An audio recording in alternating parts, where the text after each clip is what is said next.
Weekdays from 9 p.m. Ken, do you find the Union flag, the Union Jack, divisive? In some situation, but as Simon quite clearly stated, and I agree with everything that he says in regards that there's situation when people use it for ulterior motive to cause fear, alarm and distress. We saw that with the far right when they came up to saying protecting the Churchill statues and things of that nature. But largely on the large whole, even I wave the St. George's flag on a sporting occasion. And I don't see anything wrong in raising the Union Jack or the St. George's flag so long as the intention is correct. And as he says, Mr. Brockhurst, he served for the country and he should have every right to be proud of what he's done and the way that he wants to display it. All right, Simon, what do you make of this kind of, I would argue it as like student social media-based politics, where you get these pillocks from the Green Party or whatever saying, oh, it's divisive and I can't believe it. It will be legal in this country to do... Do those people need to get out more? I was on the streets of Stratford earlier on, an incredibly diverse place, speaking to a massive range of people right across different age demographics. I couldn't find a single sausage who said to me that they thought that this guy from the Green Party was right. He obviously has absolutely no attention from anybody, and this is his way of finding attention. Both Ken and myself, we both agree that nobody should use any symbol of national identity to offend others deliberately, because that's just inflaming a situation.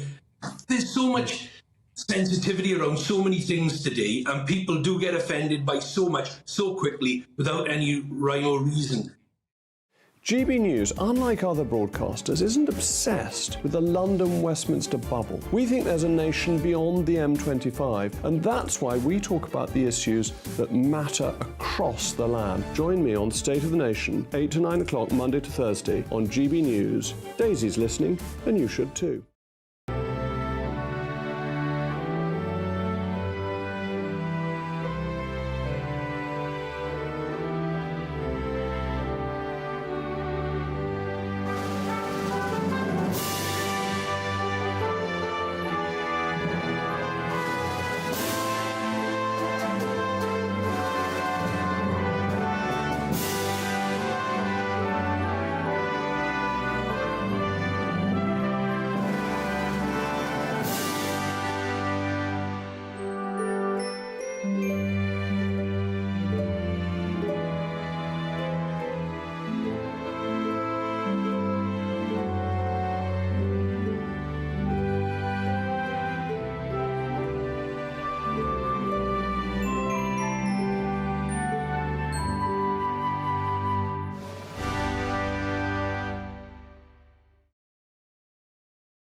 Good morning to you. It's 6 o'clock on Sunday, the 18th of February. Today, Labour will bring about security for decades, according to Sir Keir Starmer, as he attacks Trump's NATO criticisms. Russia accused of hiding Alexei Navalny's body, with new revelations surrounding his final days emerging. No way back. Prince Harry blocked from returning to royal duties, according to reports this morning. British cinema's Night of Nights will be looking ahead to a star-studded evening.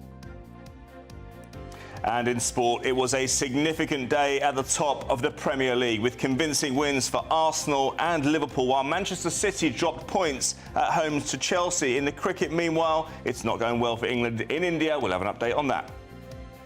Morning. After a wet day for some of us on Saturday, the good news is today's offering something a little bit drier and brighter across the country. Find out all the important weather details shortly. Morning to you. I'm Stephen Dixon. I'm Pip Thompson, and this is Breakfast on GB News.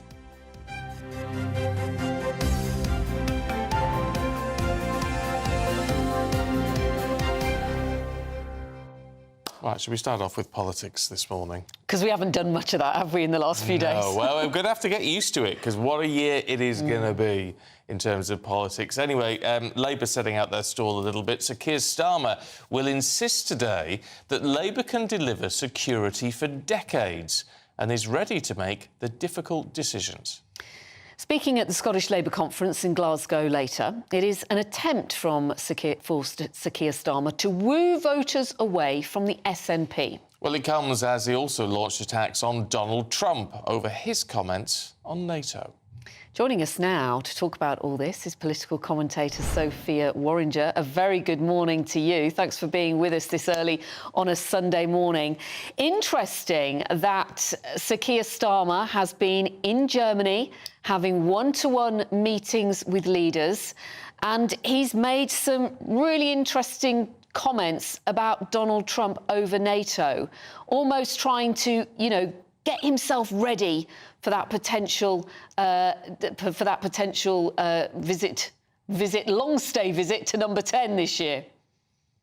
Definitely, he's trying to set himself up as this world leader in foreign affairs, not just in domestic affairs. Although his comment to about Donald Trump was thinly veiled, I think he didn't exactly directly address him, but he was talking about the need to rebuild and renew and strengthen the NATO alliance rather than fracture it, which was a direct comment about the potential of Trump if he wins the US election, which the polls are suggesting may be likely, and his desire to withdraw America's support from the long-standing alliance of that type. I mean, clearly, Sir Keir is buoyed by what we saw in the two by-election results over the last few days. But the fact that he's going to say, well, two key things. One, that Labour can deliver security for decades, but also that voters, if they vote Labour in Scotland, will be able to have the power to build a new Scotland. It all sounds very strong, very sort of very encouraging for voters north of the border. But what does it actually mean?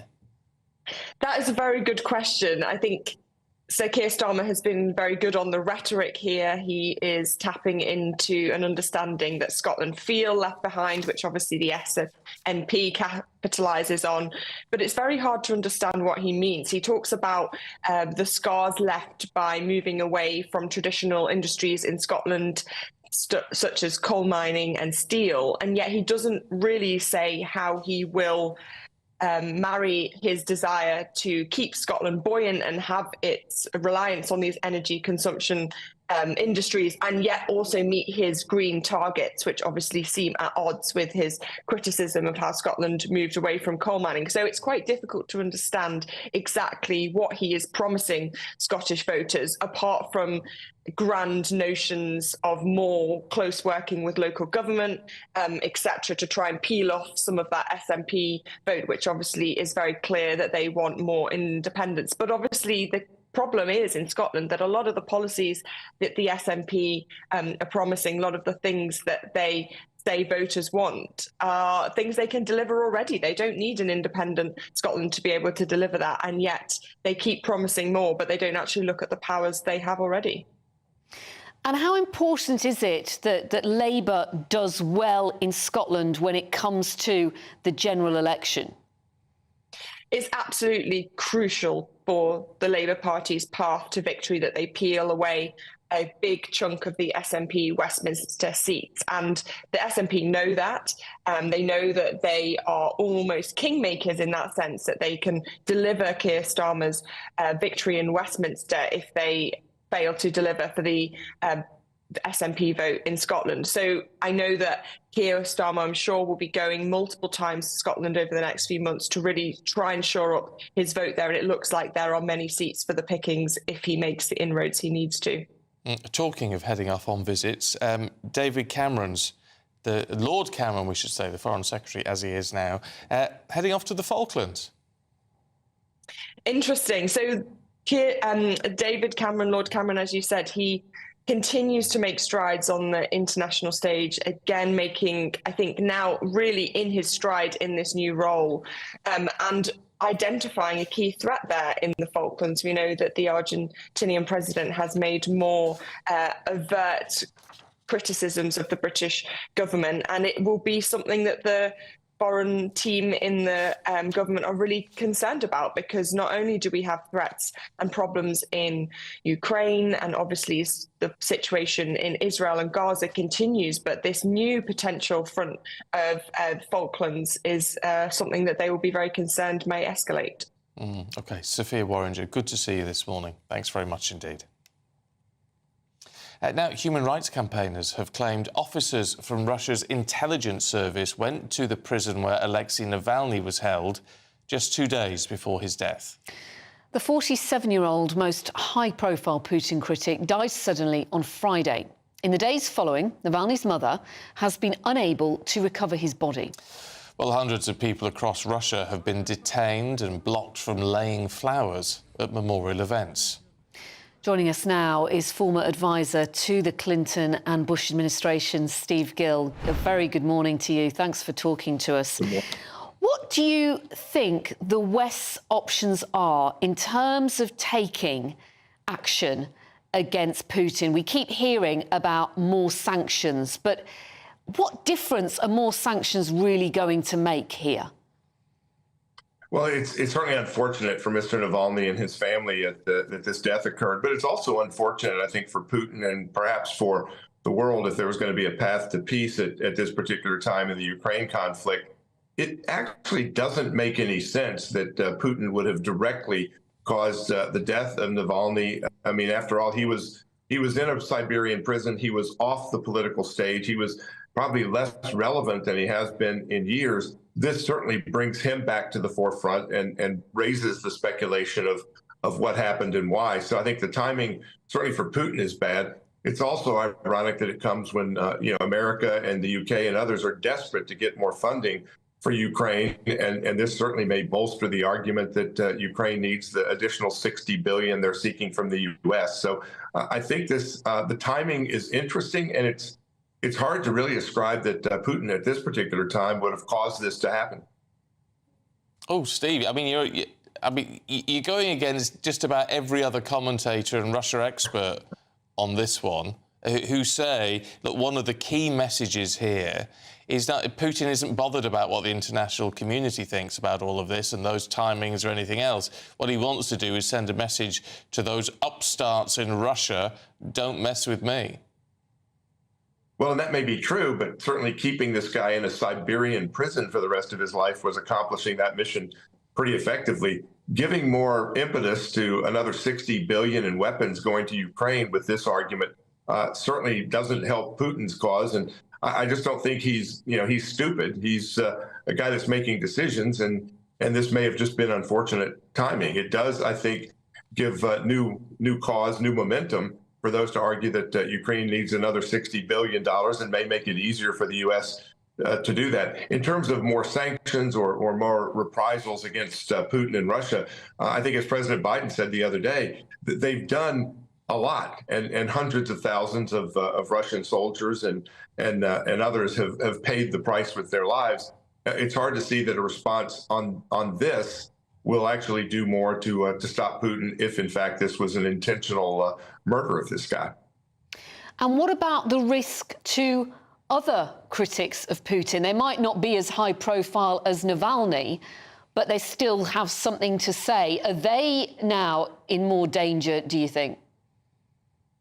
I would think so. And again, they certainly have to be concerned that they could be put at more danger if, in fact, again, just putting the guy in prison for the rest of his life in one of the gulags that is not the most hospitable prison in the world, I think is sending a bit of a message. But certainly if you're a vocal critic in Russia today, you've got to be looking over your shoulder and be a little bit worried more today than you perhaps were the other day. It is so somewhat ironic that here in the West, there's consternation over Putin jailing this critic when you have Joe Biden and the Democrats in the U.S. trying to jail their top political opponent for the rest of his life. And you saw in Ukraine, one of the journalists who was a critic of Zelensky, he gets put in prison and dies. So a lot of folks around the world, in the U.S., in Ukraine, and certainly in Russia, don't have clean hands in the way that they operate themselves in this kind of context.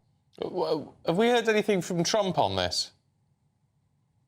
I haven't seen anything directly, which is a bit, interesting. I think I would have come out and pointed out that while it is tragic that Mr. Navalny has passed, the Democrats are wanting to do the same thing to him that Putin did to Navalny, and maybe we not a double standard. Quit trying to put your political opponents in prison, whether they're in Russia or whether they're in the United States. Of course, a lot of people would argue there is actually a case against Donald Trump, though. That would be the key difference. It would be a good time to wait until see what happens, not just with the trials, but also the appellate process, as we're certainly seeing the one in Atlanta fall apart with the DA and her top prosecutor having intimate relations not of a physical nature, but going to Washington, D.C., getting direction from the Biden administration in prosecuting a state case with the assistance of the Biden Department of Justice. OK. Steve Gill, good to see you, as always. Thanks very much indeed. Let's bring you some other stories coming in to the newsroom this morning. 12 people have been arrested following a pro-Palestinian march in London yesterday. Charges ranging from assaults on police officers to refusing to remove face coverings. The Metropolitan Police say the overwhelming majority of those protesting were peaceful. As we were saying earlier, the Foreign Secretary, Lord Cameron, is preparing to head to the Falkland Islands, the first visit by a cabinet minister since 2016. The visit is, according to David Cameron, a high-profile demonstration they are a valued part of the British family amid renewed Argentinian calls for talks on their future. Argentinian President Javier Milei, who met Lord Cameron last month, has called for the South Atlantic Islands to be handed over to Buenos Aires. And ministers have made the unusual step of writing to police chiefs asking for the robust use of powers to protect politicians. It follows pro-Palestinian gatherings outside the home of Conservative MP Tobias Ellwood this week. According to The Telegraph, MPs Tom Tugendhat and Chris Philp asked police to exercise the Criminal Justice and Police Act to direct protesters away from MPs' homes.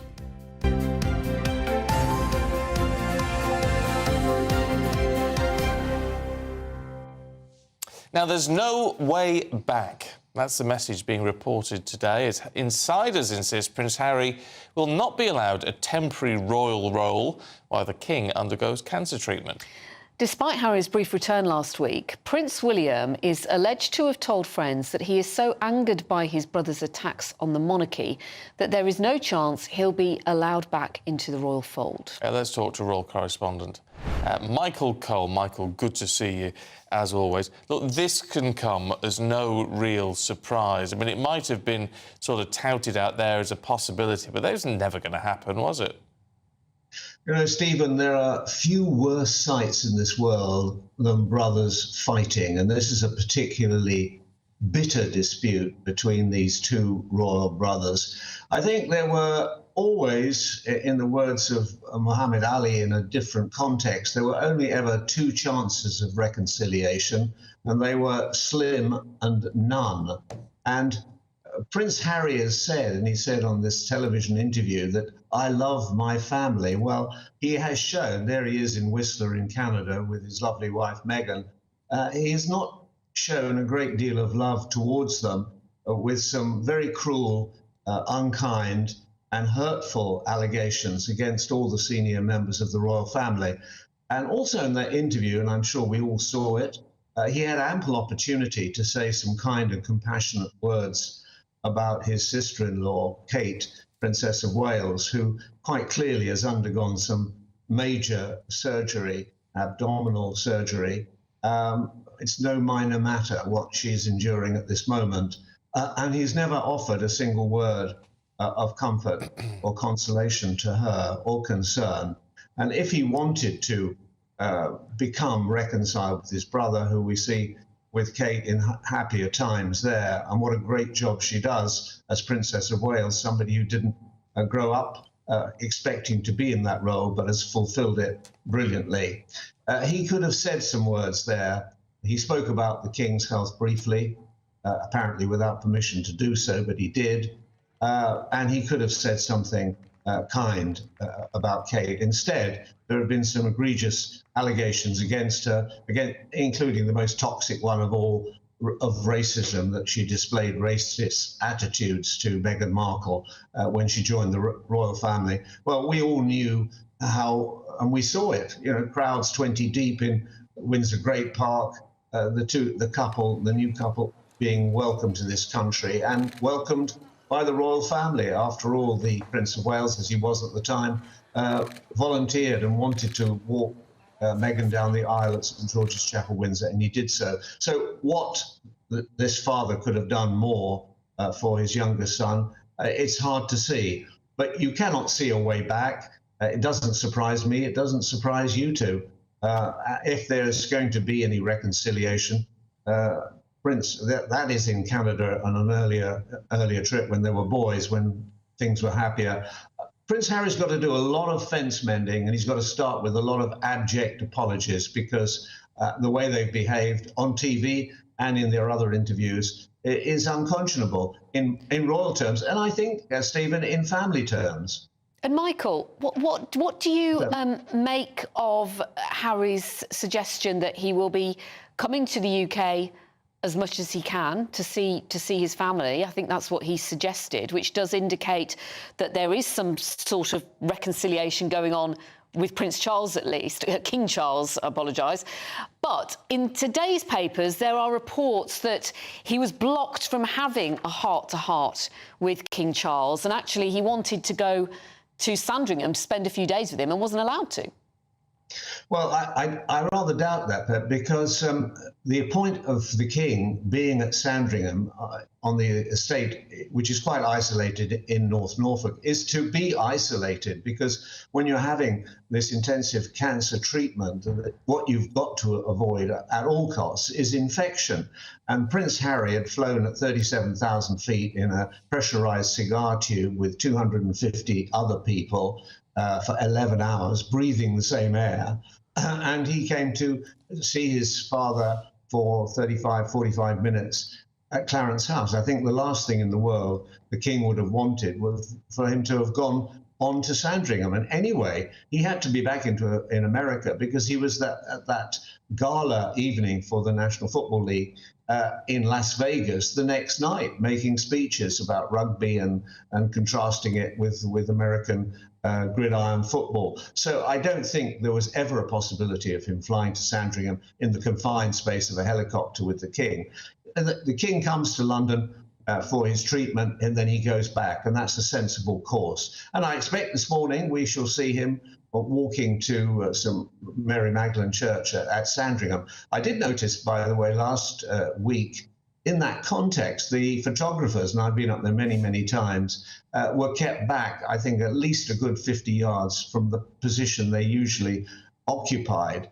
The reason for that, I'm not quite sure. Maybe they don't want too close contact with the king. And that's a sensible thing.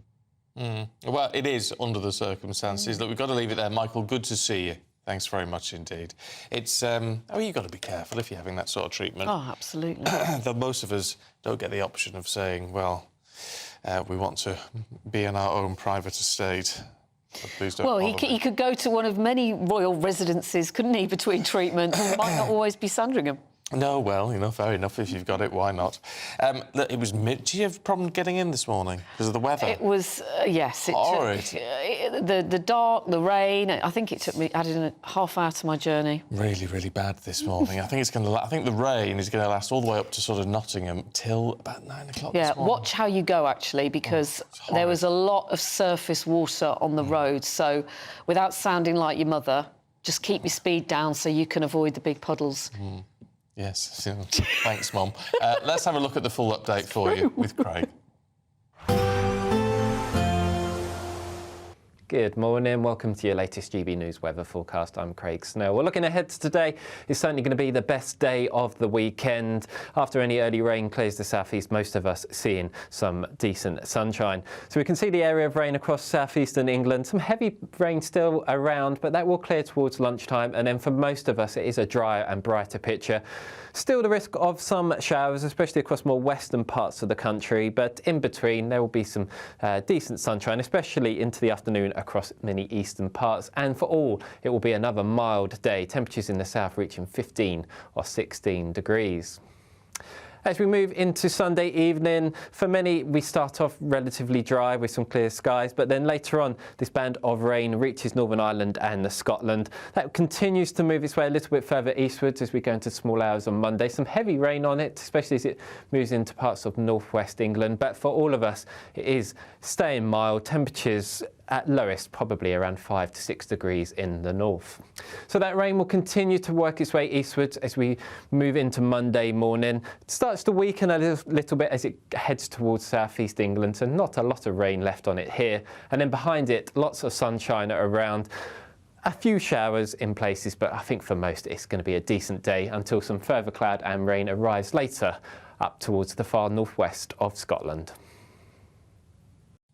Thanks very much. Now, make sure you don't miss out on your chance to win £18,000 cash in our Great British Giveaway. Here's all the details you need to enter. There's still time to become the winner of our Great British Giveaway. There's an incredible £18,000 in cash to be won. Totally tax-free cash that you could do whatever you like with. That's like having an extra £1,500 in your bank account each month for a whole year. It could go towards your mortgage or rent, buy monthly treats, or just send some of those day-to-day financial stresses packing. For another chance to win £18,000 in tax-free cash, text GBWIN to 84902. Text costs £2 plus one standard network rate message, or post your name and number to GB02 PO Box 8690 Derby DE1 9TT. UK only. Entrance must be 18 or over. Lines close at 5 p.m. on Friday the 23rd of February.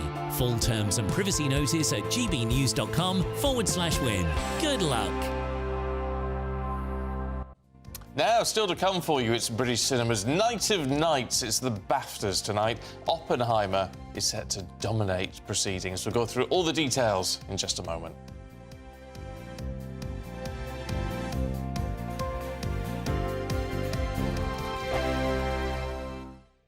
Good afternoon, Britain. Weekdays from midday. Francis, Just Stop Oil have in the past broken the law. I remember distinctly the Dartford crossing. That ended up with 2 jailed, I believe, if I remember correctly. Is it ever justified in your view? Yeah, thanks so much for having me on. I mean, I would have to say yes. I mean, we're trying to preserve my life, your lives, the lives of your family, and it's not just the planet that we're trying to protect, it's the lives of millions of people. And, you know, we know from history that we have to break the law in order to put pressure on the government and to be listened to. No one would doubt your sincerity in your views. You genuinely believe in what you fight for. But there are others who think differently. For example, there are Islamist extremists who believe that people will go to hell unless they convert to Islam. They will sincerely, perhaps, break the law in order to force people to convert. In their view, they might be saving people's lives for eternity. There might be abortion activists who say that babies are being murdered and to save their lives we need to break the law to stop people having abortions. Why do you get to say that your moral conviction is the one that's right and other people's individual moral conviction are those that are wrong? So what's really integral to the Just Stop Oil campaign is the fact that it is a non-violent campaign. That's what separates us from the examples that you've just given. We're absolutely dedicated non-violence, both as a tactic and as a principle. So though we might be breaking the law... If individuals take it upon themselves to break the law for whatever their course is, surely the way that we decide what society wants in general is democratic and within the law. Well, of course, we know also that protest is absolutely integral to maintaining and upholding a democracy, and in particular, non-violent protest. I mean, I really can't express to you how severe this situation is, and I'm sure you know this.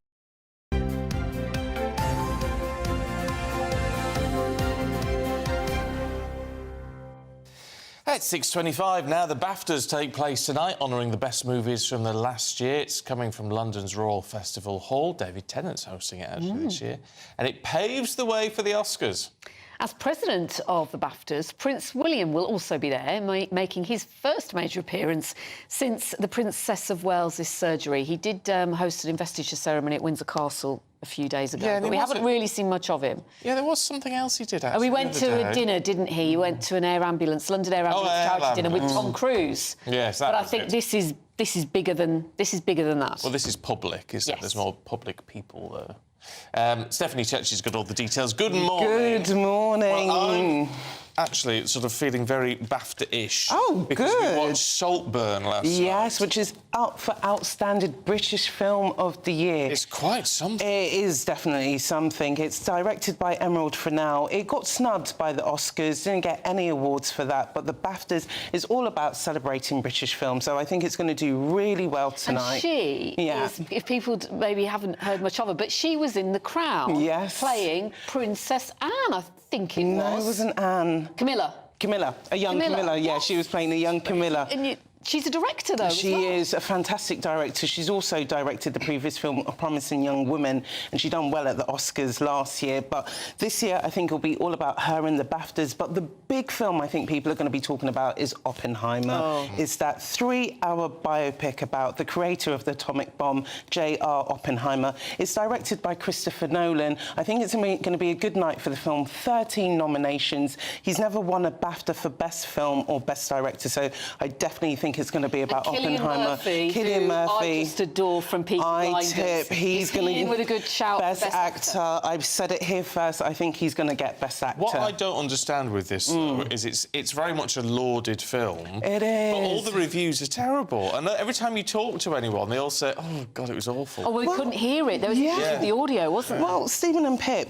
Barbie was the highest-grossing film last year, so you would think that would be what everyone's talking about, the BAFTAs, but it's been snubbed. It's only up for Best Actress with Margot Robbie, and I don't think she's going to get that. I think that's going to go to Emma Stone. Ryan Gosling's up for Best Supporting Actor.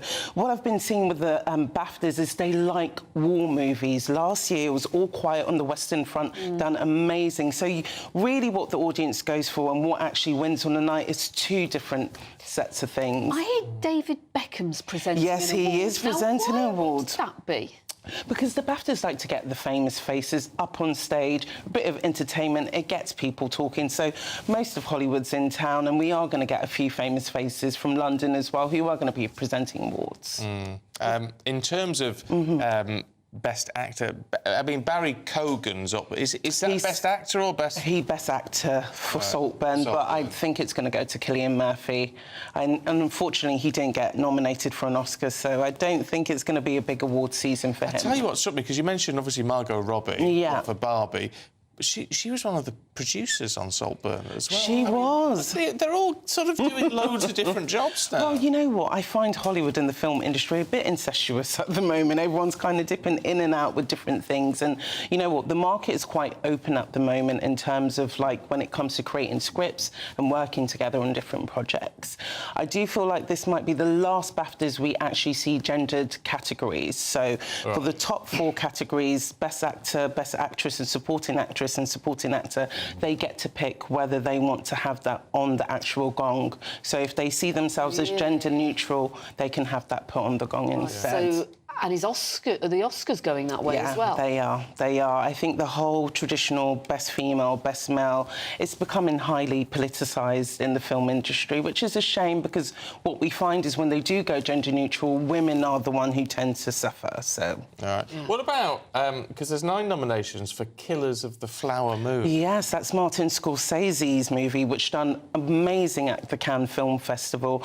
It stars Leonardo DiCaprio. Leo hasn't been nominated, but I don't think it's going to be that well received by the BAFTAs tonight. And there's also, which is something completely different, I think nominated for in the animation film category is a film about knitting. Yeah, I watched that. Yeah, I could have watched that last night rather than Saltburn. Yeah, well, you know what? Animation tends to do pretty well at these award shows as well because there's a lot about the craft that I think really connects with the BAFTA members. So I wouldn't be surprised if knitting is something we're going to be talking about in the morning. It's called visible something. Knit one, pearl one. And quickly, does David Tennant's hosting, which is something new for him? Yeah, he's taking over from Alison Hammond and Richard E. Grant last year.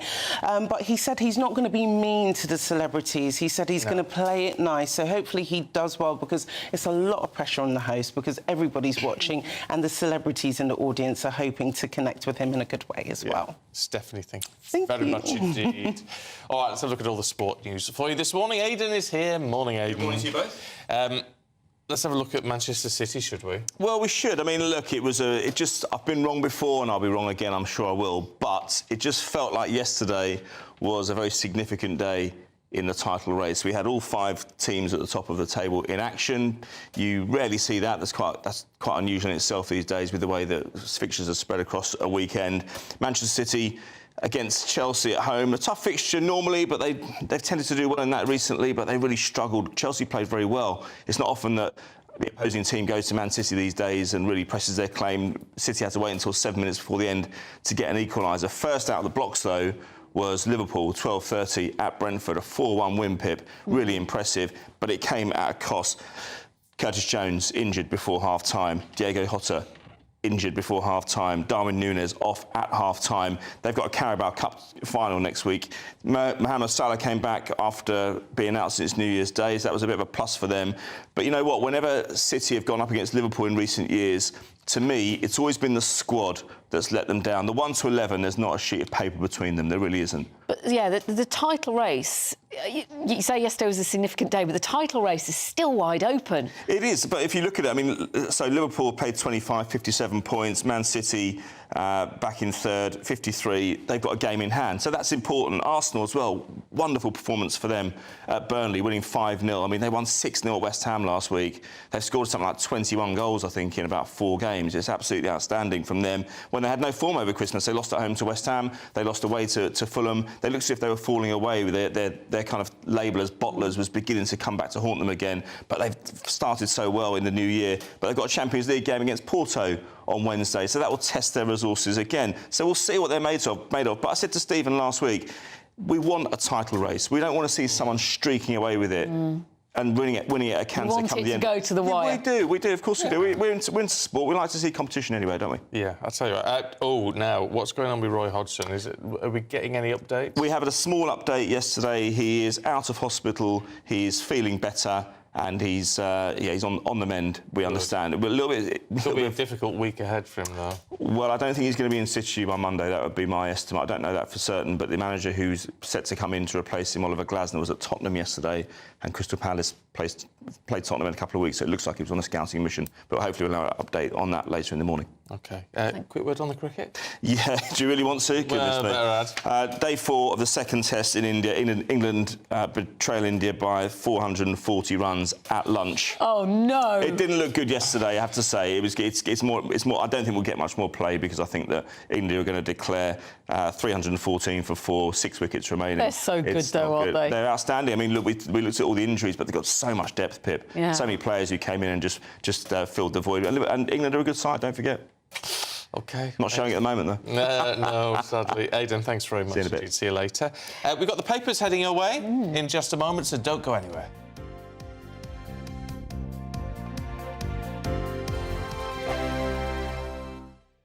Lee Anderson's Real World, Fridays from 7 p.m. Dr. Jane Jones, who's the clinical lead for Care After Combat. Yeah. Jane, thanks for coming. And just tell me a little bit about your organisation. What do you do?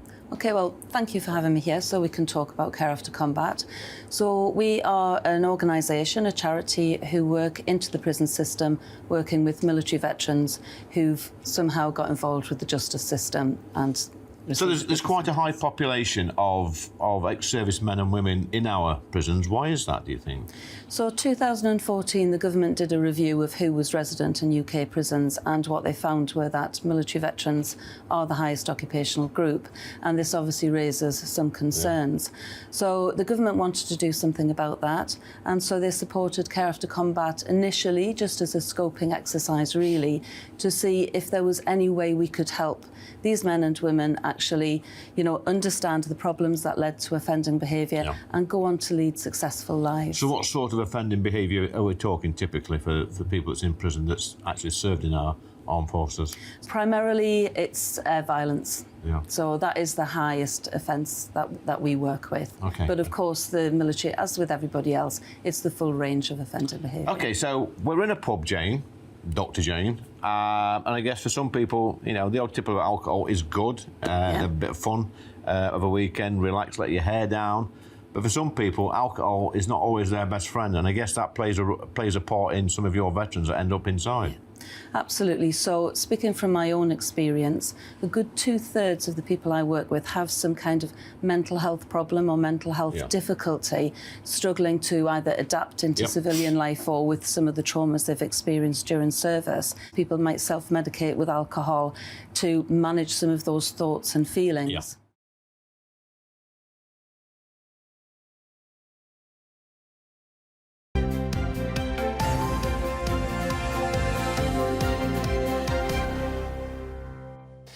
At 6:36 morning to you, should we have a look at some of the newspapers for you? The Sunday Telegraph has Sir Keir Starmer attacking Trump over his bad faith criticism of NATO.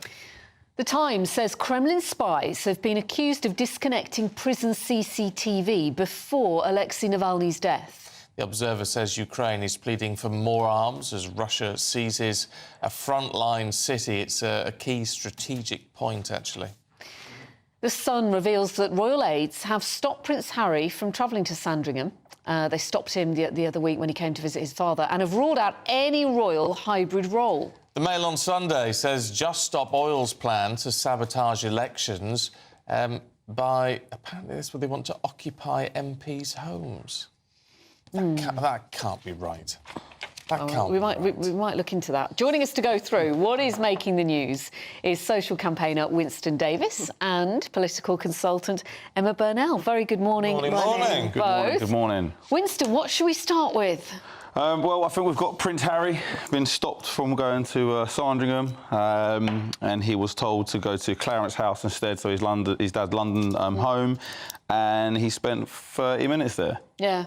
What do you make of all that? Do you think that he should have been able to spend more time with his father? Is his dad after all? Yeah, I mean, I think... Do you have sympathy for Prince Harry in this situation, or do you think he's... I think the thing is with Prince Harry... You reap what you sow. No matter what he does, he's going to do something wrong. Because if he stayed in America, there's a problem with staying in America and not coming to his dad. If he comes back to the UK... You know, has he got other ulterior motives for coming back? He's in a difficult position. At the end of the day, that's his dad. He wants to come and see him, wants to spend time with him. I think let the man be. Well, I sort of agree on this issue. What do you reckon? Yeah, I mean, as you know, I'm not the biggest royal watcher in the world. I know it shocks you, Stephen, doesn't Every it? time. But, yeah, when it comes down to what is essentially family business, you just sort of think, God, leave them alone, let them get on with it. If my family were under that much scrutiny, we'd get it worse than them, I tell you, because yeah, they're just a family having very normal family fallout, frankly, but they're doing it whilst also being the royal family, so everyone's scrutinising every second of their lives, and nobody lives up to that. I do think he's done some things which are pretty terrible. However, with this one, he's going to be criticised whatever he did. Yeah. He is damned if he does and damned if he doesn't. And it does sound like, from what he said, we are going to see a bit more of him in the UK coming to visit his father. Well, I imagine, if his father's not well, his father's not young, there is a relationship seemingly, I mean, we really know nothing about it, but seemingly to be rebuilt. And if both sides want to rebuild it, good on them. OK, Emma, let's have the Sunday Telegraph this morning. Sir Keir Starmer, we're expecting, of course, this big speech in Glasgow today, but also he's already overnight attacked Donald Trump over his criticism of NATO. Well, I think it's an implied attack on Trump. He's sort of saying that Britain will stand strongly behind its allies. And Exactly. The obvious comparator is Donald Trump, who's very much saying that he won't stand behind his allies at all, and that he doesn't really care a jot about the NATO alliance, and the particular Article 5 rule, which is that any attack on any member of NATO is an attack on all of NATO, and all of NATO must stand behind it.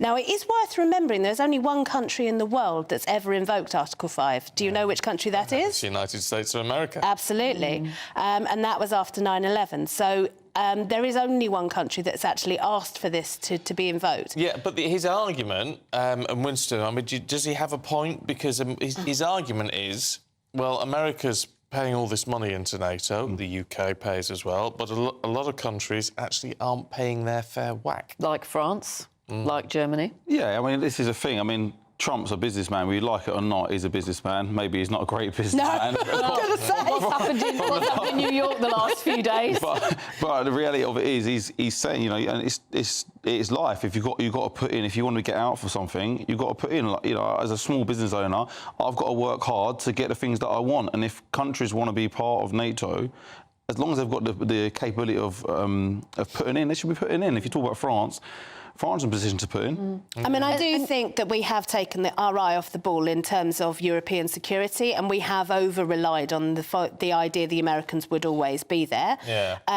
That is...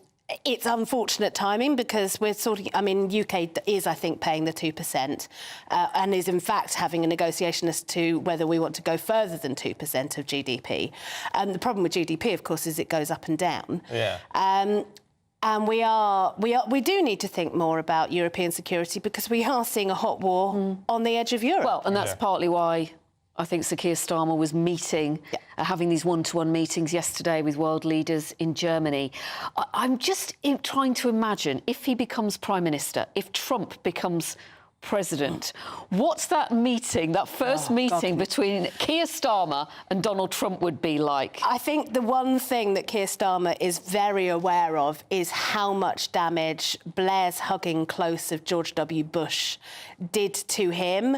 And I think that Keir is very keen not to replicate that sort of closeness. That's not to say that they wouldn't work together as world leaders have to and do, but I think that over-invoking of the special relationship that Blair did as a Labour leader that was quite unpopular within his party to somebody who was such a right-wing Republican at the time. I mean, now it's extraordinary. I mean, this is the extraordinary thing. Things can only get worse, I suppose. Winston, what do you make of this in the Mail on Sunday this morning? The Just Stop Oil activists, it's claimed, are planning to occupy MPs' homes before the election. Well, they don't make it clear. They say they're going to occupy. I'm not sure what that means, actually go in or just lay in. Camp outside. But what they go into the article and they talk about that they're going to try and interrupt speeches, conferences, and they say, I think they use the word be a bit shouty. With this Just Stop Oil is a case of they've got their free right to protest and to make their voices known. It's just a case of how much does that interrupt our normal lives and how much of it is fair and... But also outside MPs' homes. I mean, when you think last week what happened to Tobias Ellwood at his home, when I think his children were there, and pro-Palestinian supporters, dozens of them were protesting outside. Yeah, I think, listen... They say there was no violence, but it is a violation, is it not? Yeah, I think there's got to be something on people's homes. Like, you come outside my house with my family there and you're intimidating or making my family or kids, scared. Nah, that's not right. Yeah, so it's the difference between protesting and harassing. But this is what I'm saying, cross the line. Where are you going to cross that line? I know they say the cause is worthy and agree 100% we've got to look at climate change and whatnot. But again, it's like these lines and who draws the lines and like families out of bounds. Yeah, I think the home is... protesting at anyone's home is wrong. Let's say that I decided that Winston wasn't a great plumber. No, I'm sure that's not true. I'm sure he's a brilliant plumber. Excellent. I could go to his place of work and protest him there. But I think when you take it to the home, that's a different thing. But and we have a real problem. MPs' offices. Look at the Tory MP, it's Mike Freer recently. Well, OK, but I think there's a difference between demonstrating outside an MP's office, which is partly their place of work, and firebombing it, which is, a very, very different issue. Security. But I think MPs and security is a real issue. Look, I was friends with Jo Cox. Right. So this is something I feel very keenly. I know people who feel the same sense of personal connection to other MPs who've been, to David Amess, for example. We do have to remember that MPs have been killed. Yeah. And this is, we are in a strongly anti-politics mood in this country. I get that. I understand it. But we have to be so conscious that should stay political and not personal. Yeah, and it's not just the MPs themselves, it's their families. Absolutely. Their partners. But their I don't think children. it's OK for MPs either. I mean, MP... No, but it's the ramifications as well. Yeah, you've got to be able to leave, even if you're an MP, even if you're a public figure, you've got to be able to leave your work. And we keep saying, work. we want MPs to be normal people. Well, you've got to then let them have normal lives and families and homes that they feel comfortable and secure in. I think when you become an MP, you're not actually a normal person. You step into a position whereby I think you probably need more security. You need closer looking at to keep you safe. Yeah. But I wish that weren't true. Is the problem? Well, that would be nice, wouldn't it? I think that that's gone by the by. The Observer, Emma. The Ukraine is pleading for more arms. Well, there's nothing new in that in itself, but the argument is Russia's taken Avdiivka, which is strategically quite important. Yeah. But it seems to be being claimed that, quite simply, they've taken it because Ukraine ran out of munitions. That does seem to be the case. I was listening to an interview with some people on the front line in Avdiivka, and they were saying, we just don't have enough munitions to fight back in the way that we were doing. And there's obviously been this huge delay with the package going through the US Congress. Do you think that could change at all in light of Alexei Navalny's death? Well, one would hope so, because Putin is quite clearly just trolling now, essentially. And he's trolling the West, and we just haven't taken him seriously enough. And I think that, the Ukraine is the front line now for the West. And that matters, and it matters to all of us. It's not a case of, this is just money being poured into a foreign country. It's actually, we live in an interconnected world. And if we want to continue living in the kind of West that we've become used to over the last 70-odd years since the Second World War, then that does take investment and fight. But it doesn't seem to matter to certain Republican politicians in the United States. Sadly, I mean, all politicians are firstly concerned with what happens at home. But I think that there is a misapprehension amongst those politicians that nothing matters except what happens at home. And actually, these things do have a knock-on effect and will have an effect on the United States. Yeah, I don't know what if you heard Winston earlier on, we're talking to a political analyst, Steve Gill, in the States, when he was saying, we don't know, with this in a bigger context, whether Navalny was killed by Putin. I don't think Putin really had anything to do with it. I mean, we're getting this, the Sunday Times claiming today that FSB, which was the KGB, agents were sort of at the prison a few days before. There's no CCTV had been disconnected. I mean, what do you make of it? It's a tough one, isn't it? Because I'll tell you why, because I listened to an interview, was it a broadcast he put out yesterday, Putin, saying that why would he do it? There was a logic in killing him a month before their elections. And actually, on the face of it, you're like, yeah, that seems all right. However, when you look at these people that are mysteriously just dropped down dead around him, it's a little bit like... But people fall out of windows. No, that's what I'm saying. Plutonium dropped in the drink at a coffee shop. You're like, I get sugar in my coffee. The reason to do it a month before the election is to prove that he can. It might not even be a case of him poisoning him again. It could just be that they made life so untenable for him that his body...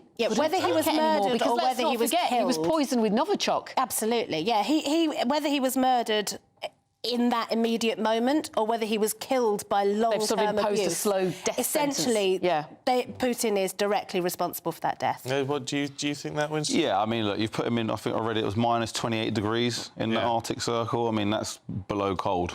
Yeah. And we've got that from a plumber. So, yeah, I mean, if he's pushed him into the worst environment you could be in as a human being. But do you know what? Out of Navalny's death, it might spring up. He might become like a martyr figure for other people that say, do you know what? Actually, that man, he could have stayed. Is it in Germany when he was being treated before? They offered him protection there. He could have been stayed in exile. He could have been alive today. But he was like, no, do you know what? I'm going to go back and fight for what I believe in. And if you're willing to lay your life down to fight for what you believe in, that can inspire others to do the same. Well, the reaction to his death in Russia, there's been dozens of arrests.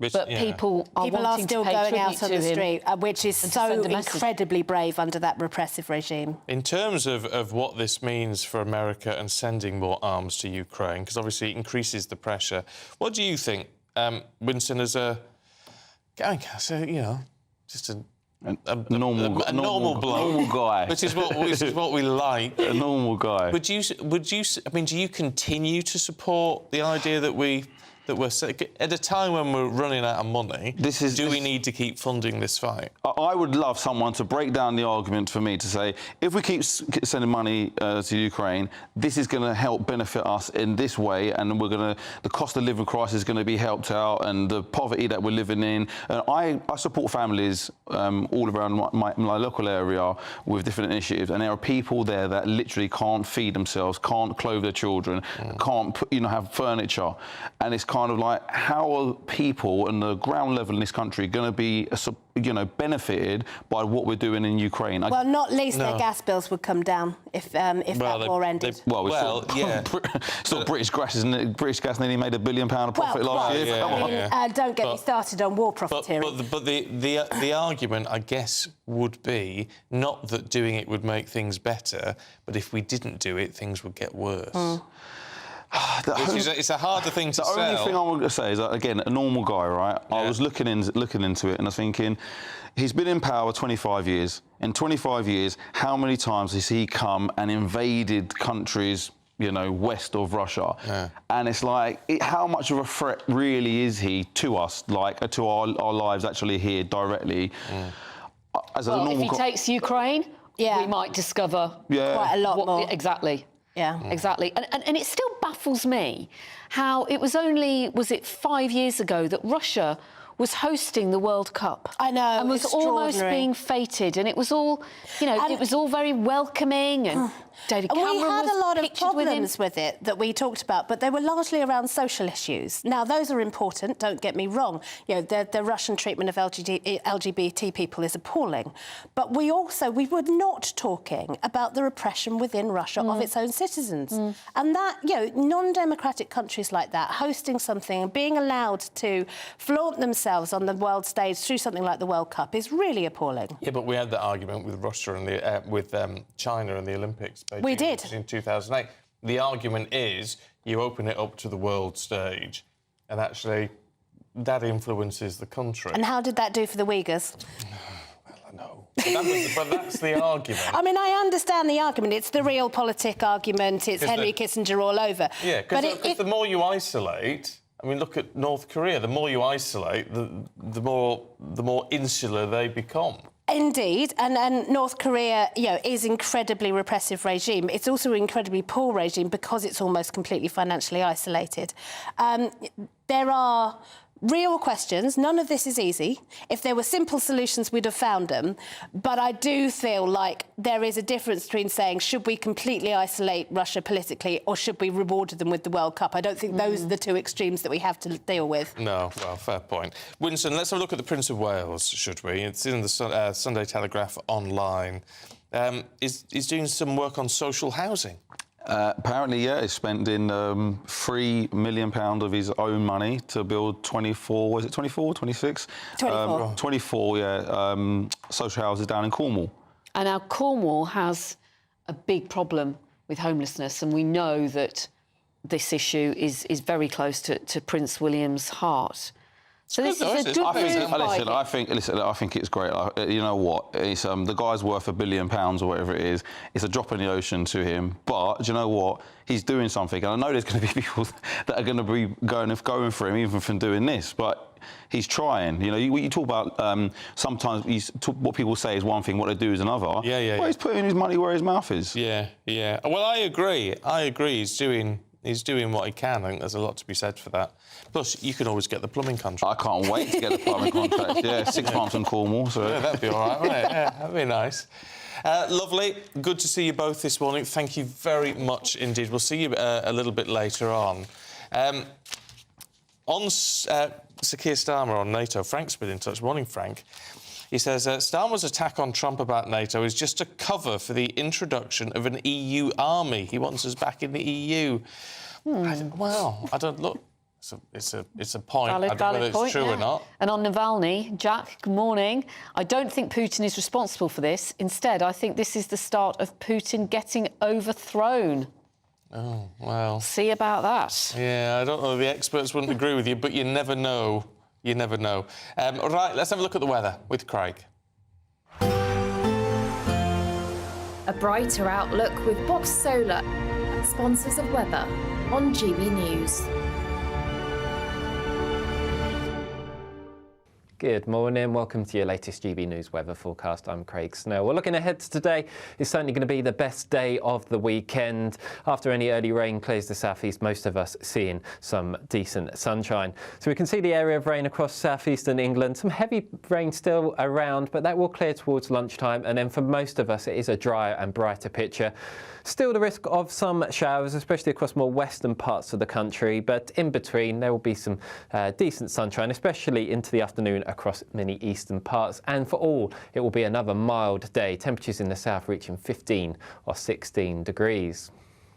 As we move into Sunday evening, for many we start off relatively dry with some clear skies, but then later on this band of rain reaches Northern Ireland and Scotland. That continues to move its way a little bit further eastwards as we go into small hours on Monday. Some heavy rain on it, especially as it moves into parts of northwest England, but for all of us it is staying mild. Temperatures at lowest probably around 5 to 6 degrees in the north.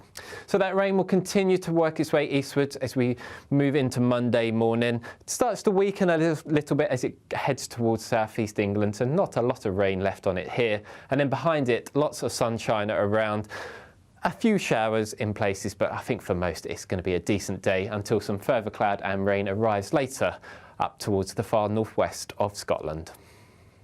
Looks like things are heating up. Boxed Boilers, sponsors of weather on GB News.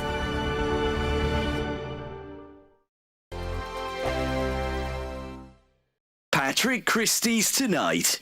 Weekdays from 9 p.m. Former First Minister Nicola Sturgeon has made her much-anticipated appearance before the Scottish COVID inquiry today. It comes after allegations emerged that she deleted key pandemic WhatsApp messages, used the pandemic to push her own political agenda.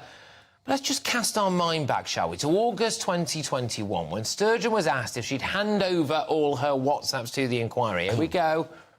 I think if you understand statutory public inquiries, you would know that even if I wasn't prepared to give that assurance, which for the avoidance of doubt I am, then I wouldn't have the ability. This will be a judge-led statutory public inquiry.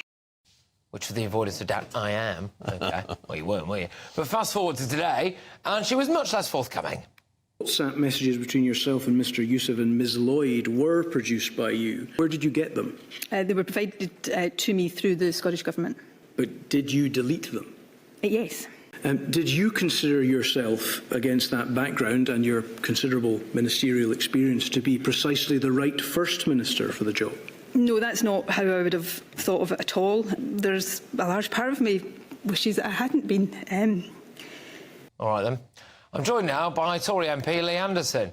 Lee, are those just crocodile tears? Well, it looks like crocodile tears to me, Patrick. I mean, first we had the missing camper van. Nobody knows where that is.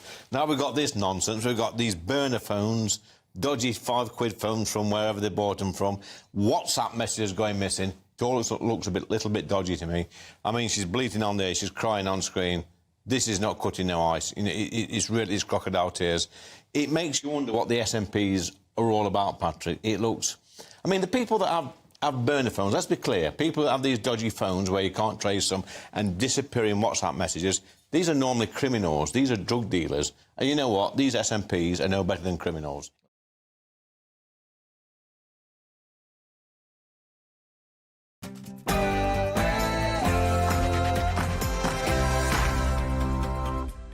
Good morning to you. It's 7 o'clock on Sunday, the 18th of February. Today, Labour will bring about security for decades, according to Sir Keir Starmer, as he attacks Trump's NATO criticisms. Russia is accused of hiding Alexei Navalny's body, with new revelations surrounding his final days. No way back. Prince Harry blocked from returning to royal duties, according to reports this morning.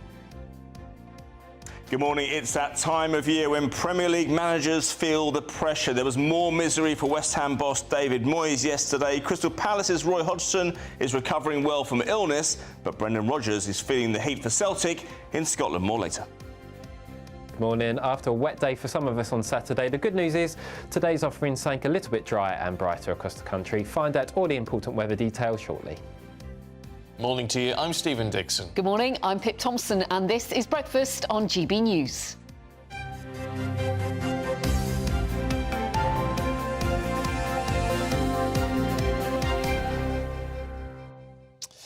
Right, we're talking in the papers about protests outside MPs' homes and things, and whether Just Stop Oil are going to start. And they're saying occupying MPs' homes. I mean, that would be absolutely illegal.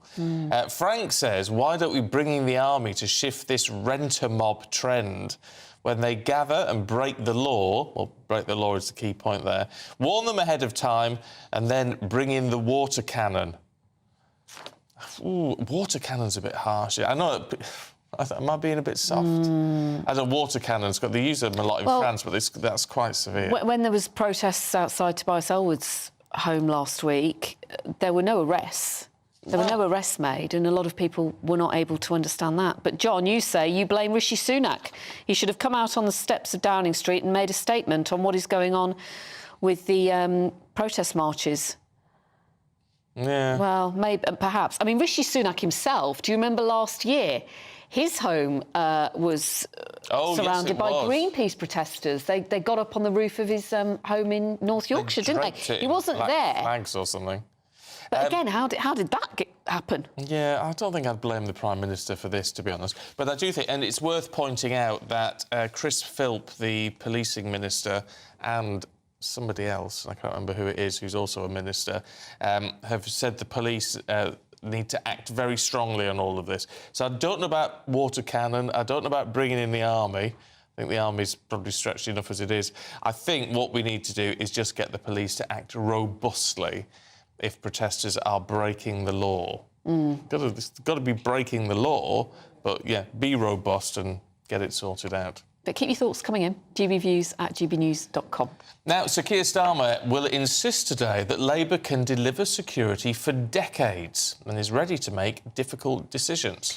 Speaking at the Scottish Labour conference in Glasgow later, it's an attempt from Sir Keir Starmer to woo voters away from the SNP. Well, it comes as the Labour leader also launched attacks on, well, veiled attacks, we should say, on Donald Trump over his comments about NATO.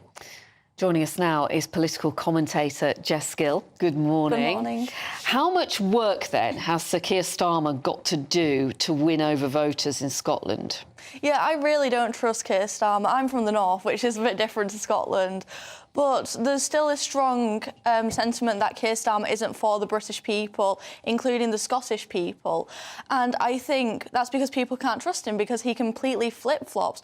Keir Starmer can barely stand up to Rishi Sunak. He can barely stand up to his own party. Never mind the likes of Putin.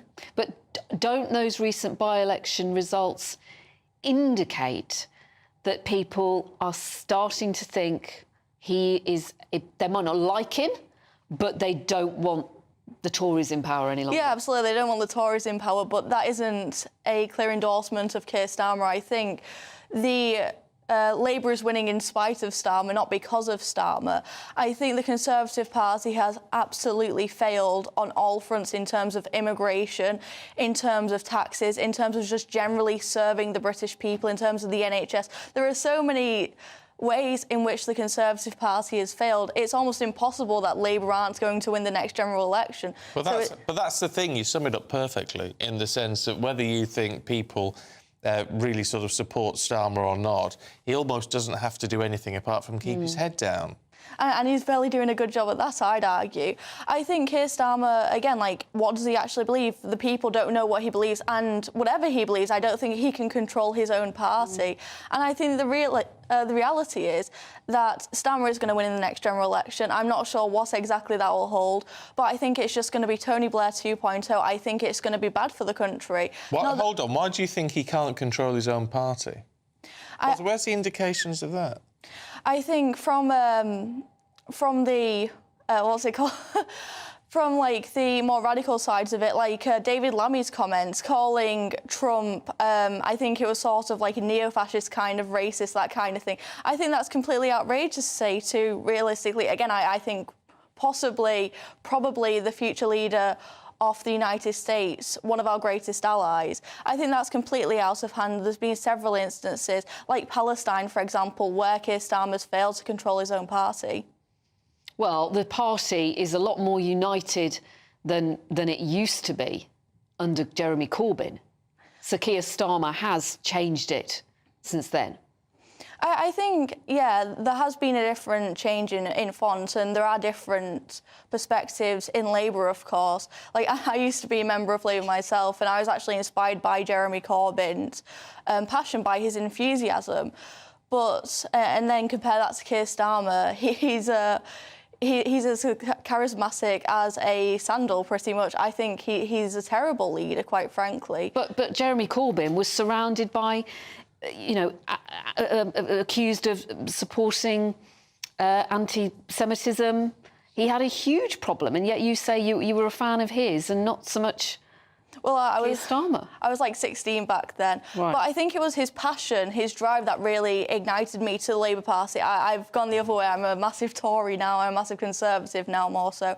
But at least you can tell what Jeremy Corbyn stood for. I can't say the same for Starmer. Can you say the same for Sunak? No, absolutely not. I think he was I think he is terrible, and he is a terrible leader. I don't think there's any redemption arc for for Rishi Sunak. So who would you like to... I'm intrigued. As someone at the sort of younger end of the voting spectrum, who would you like to see leading the two main parties? I think Farage is the only way, pretty much, but that's not realistically going to happen. No. I think Liz Truss was quite close, but obviously she wasn't very successful about it. I think the British political system is rigged against the British people. There's the civil service getting in the way. It's made it impossible for the Conservative Party, even when they have the right intention, for example, like Suella Braverman, they've been unable to do anything when it comes to simply, like, stopping illegal immigration. There's been barely any work on that. Over a decade of Conservative policy, and what have they actually got to show for it? What would you say to those people, or why would people be wrong if they say the mistake that Rishi Sunak's making is just not taking the centre ground here and sticking to it, because he's never going to appease the very right-wing members of his party? Why would people be wrong to think that? What do you mean, sorry? Well, because it's safer for him to take the centre ground, because the right side of the party, they're always going to want more and more. They're not going to ever think that he's strong enough when it comes to immigration.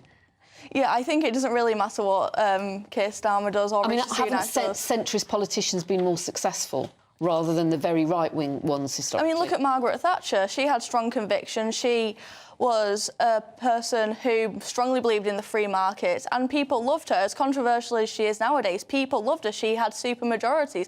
I think people like a leader who knows what they're on about. I think that's what the British people want. And it's clear the British people care about more right-wing policies like immigration, both illegal and legal, which the Conservative Party and I bet the Labour Party will struggle to... Well, they're not going to be able to deal with it. Well, but when it comes to the polling, it suggests that, you know, Labour are way ahead.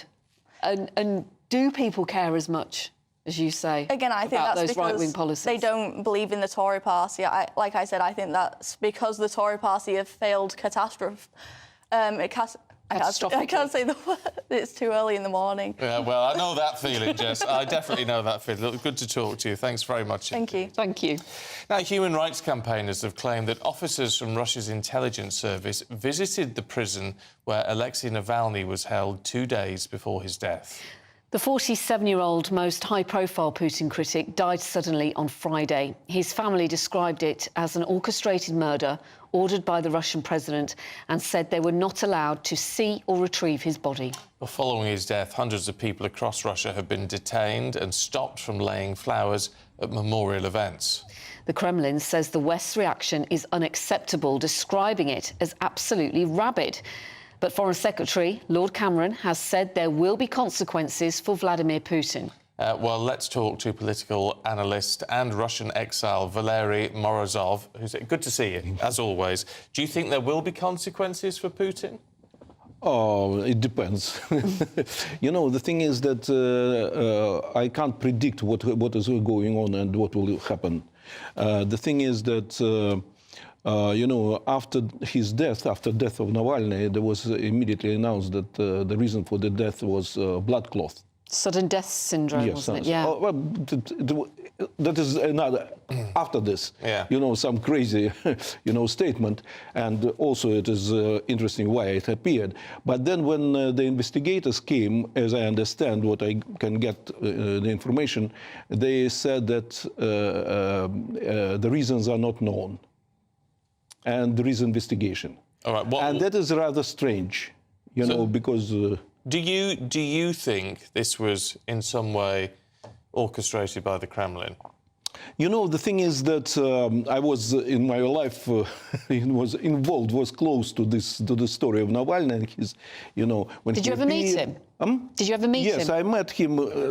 I can tell a little bit more, but I'm well informed about how it was going on. And I have just to answer your question, I had the feeling that it was, simply of course it was a payback for Navalny. And the people who were behind, they've just decided that, Putin has enough support, about 70–80%. There is no problem. And just to get rid of Navalny, they've sent him from the prison, which was about 200 kilometers from Moscow to far north, and let him stay there and die. Simply it was because, the thing is that, the whole sting operation, which was organized to get him in Russia back, and imprison, what the reason was just to imprison him and forget about him and stop this chapter in the political life. You've met him.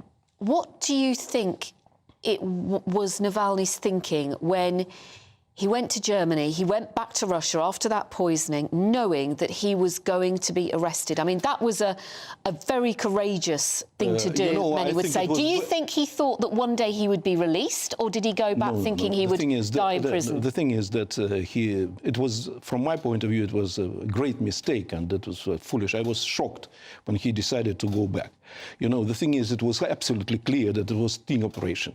There was you could see, there was a lot of started telling, and materials and people started telling, different very strange people. They started telling about that Putin is dying, Putin is sick, he will die within 1 month, or he is already dead. And it was clear, absolutely clear, that there is something is going on, because these people were of some positions, they had access to mass media, and nobody was stopping them. And I was surprised, and I understood that there is some sting operation, and they are going to influence some using this.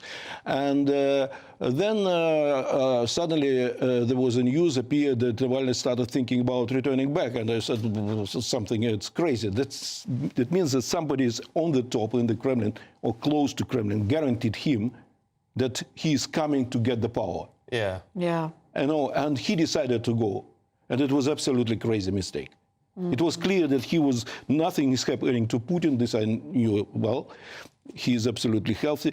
The whole thing is, his campaign, and they want him to get back because he got out of control. Because he appeared as a political project of one of the clans fighting inside. And then he started being out of control. He started playing his own role. And he became dangerous to different groups. But does Putin consider anyone dangerous who speaks out? I mean, I've often thought about your position, Valery. Yeah, wait a minute. I'll tell you. Yeah, no, that is a different thing. The thing is that, the anti-corruption campaign, and Navalny became, famous for this, it started with me. I was the person who started this anti-corruption campaign. More than this, because of my conflicts in Kremlin for a few years, I was trying to fight within the system. But in 2009, I had no way out but to go open. And I could not do anything in Russia. Novaya Gazeta, which has got the Nobel Prize, refused to publish materials about my story. And I provided at that time. So I was to go to London to the Sunday Times and gave to David Leppard information, including documents about this corruption in Olympic Games construction and Kremlin. And I asked him not to publish it, to keep it and publish it in case something happened to me or my family, or I call him. And after some time, when I understood that even by decision of Medvedev, of president, he made a written decision to start criminal investigation. Investigation was not started in spite of decision of the president at that time. I called David Leppert and asked him to publish. And from that, the mass media in Russia started publishing, and it became very important, anti-corruption campaign. And I was proposed by the former head of the security of Berezovsky, by the way, and the representative in the administration of the president, of Medvedev, to be the headliner of this anti-corruption campaign. Right. And I said, I can't, because I have too many problems. I have 32 cases in court. And I told him, quote unquote, or them. I told them, do you feel find a young guy who has no real enemies, who has no real threat, who is a politician, who wants to be a great politician, and appoint him to make him the number one in this campaign. Do you feel less safe today since Navalny's death? What?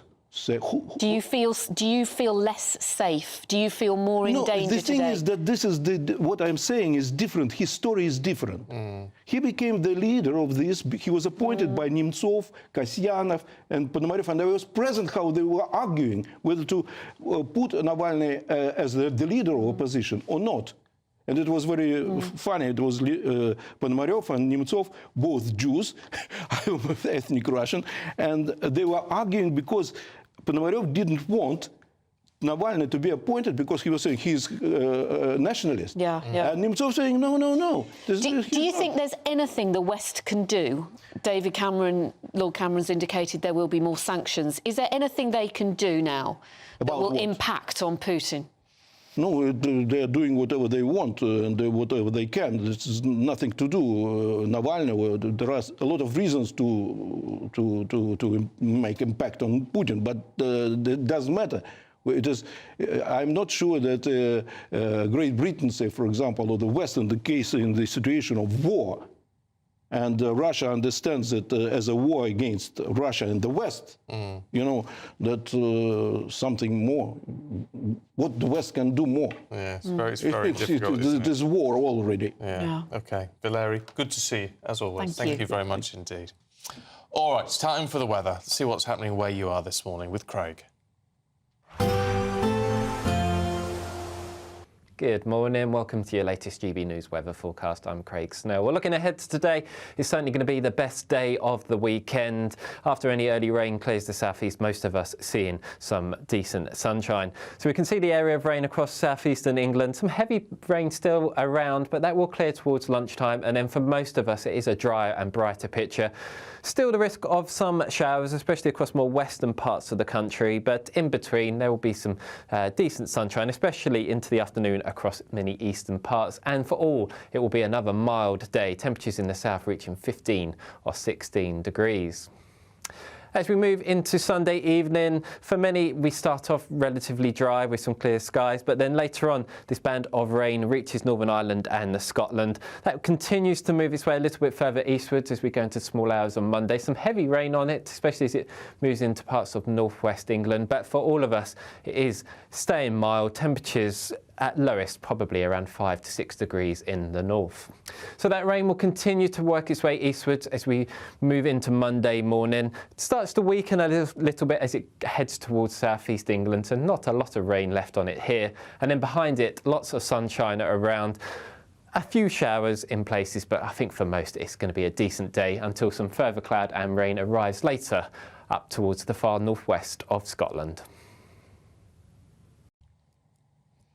It is time for the Great British Giveaway, and you could bank £18,000 in tax-free cash. Yeah, make sure you don't miss out. Here's how you can make that cash yours. Time is ticking on your chance to win £18,000 in tax-free cash. That's like having an extra £1,500 each month for the next year.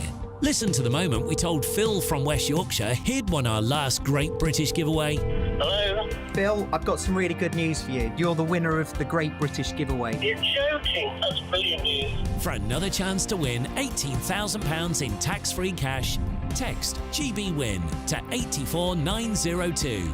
Text costs £2 plus one standard network rate message. Or post your name and number to GB02 PO Box 8690 Derby DE1 9TT. UK only. Entrance must be 18 or over. Lines close at 5 p.m. on Friday the 23rd of February. Full terms and privacy notice at gbnews.com/win. Good luck.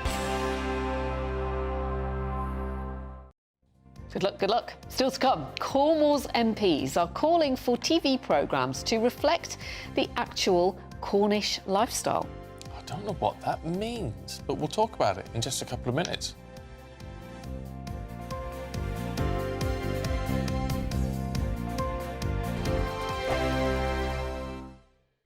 2024, a battleground year. The year the nation decides. As the parties gear up their campaigns for the next general election. Who will be left standing when the British people make one of the biggest decisions of their lives? Who will rise? And who will fall? Let's find out together. For every moment, the highs, the lows, the twists and turns. We'll be with you for every step of this journey. In 2024, GB News is Britain's election channel.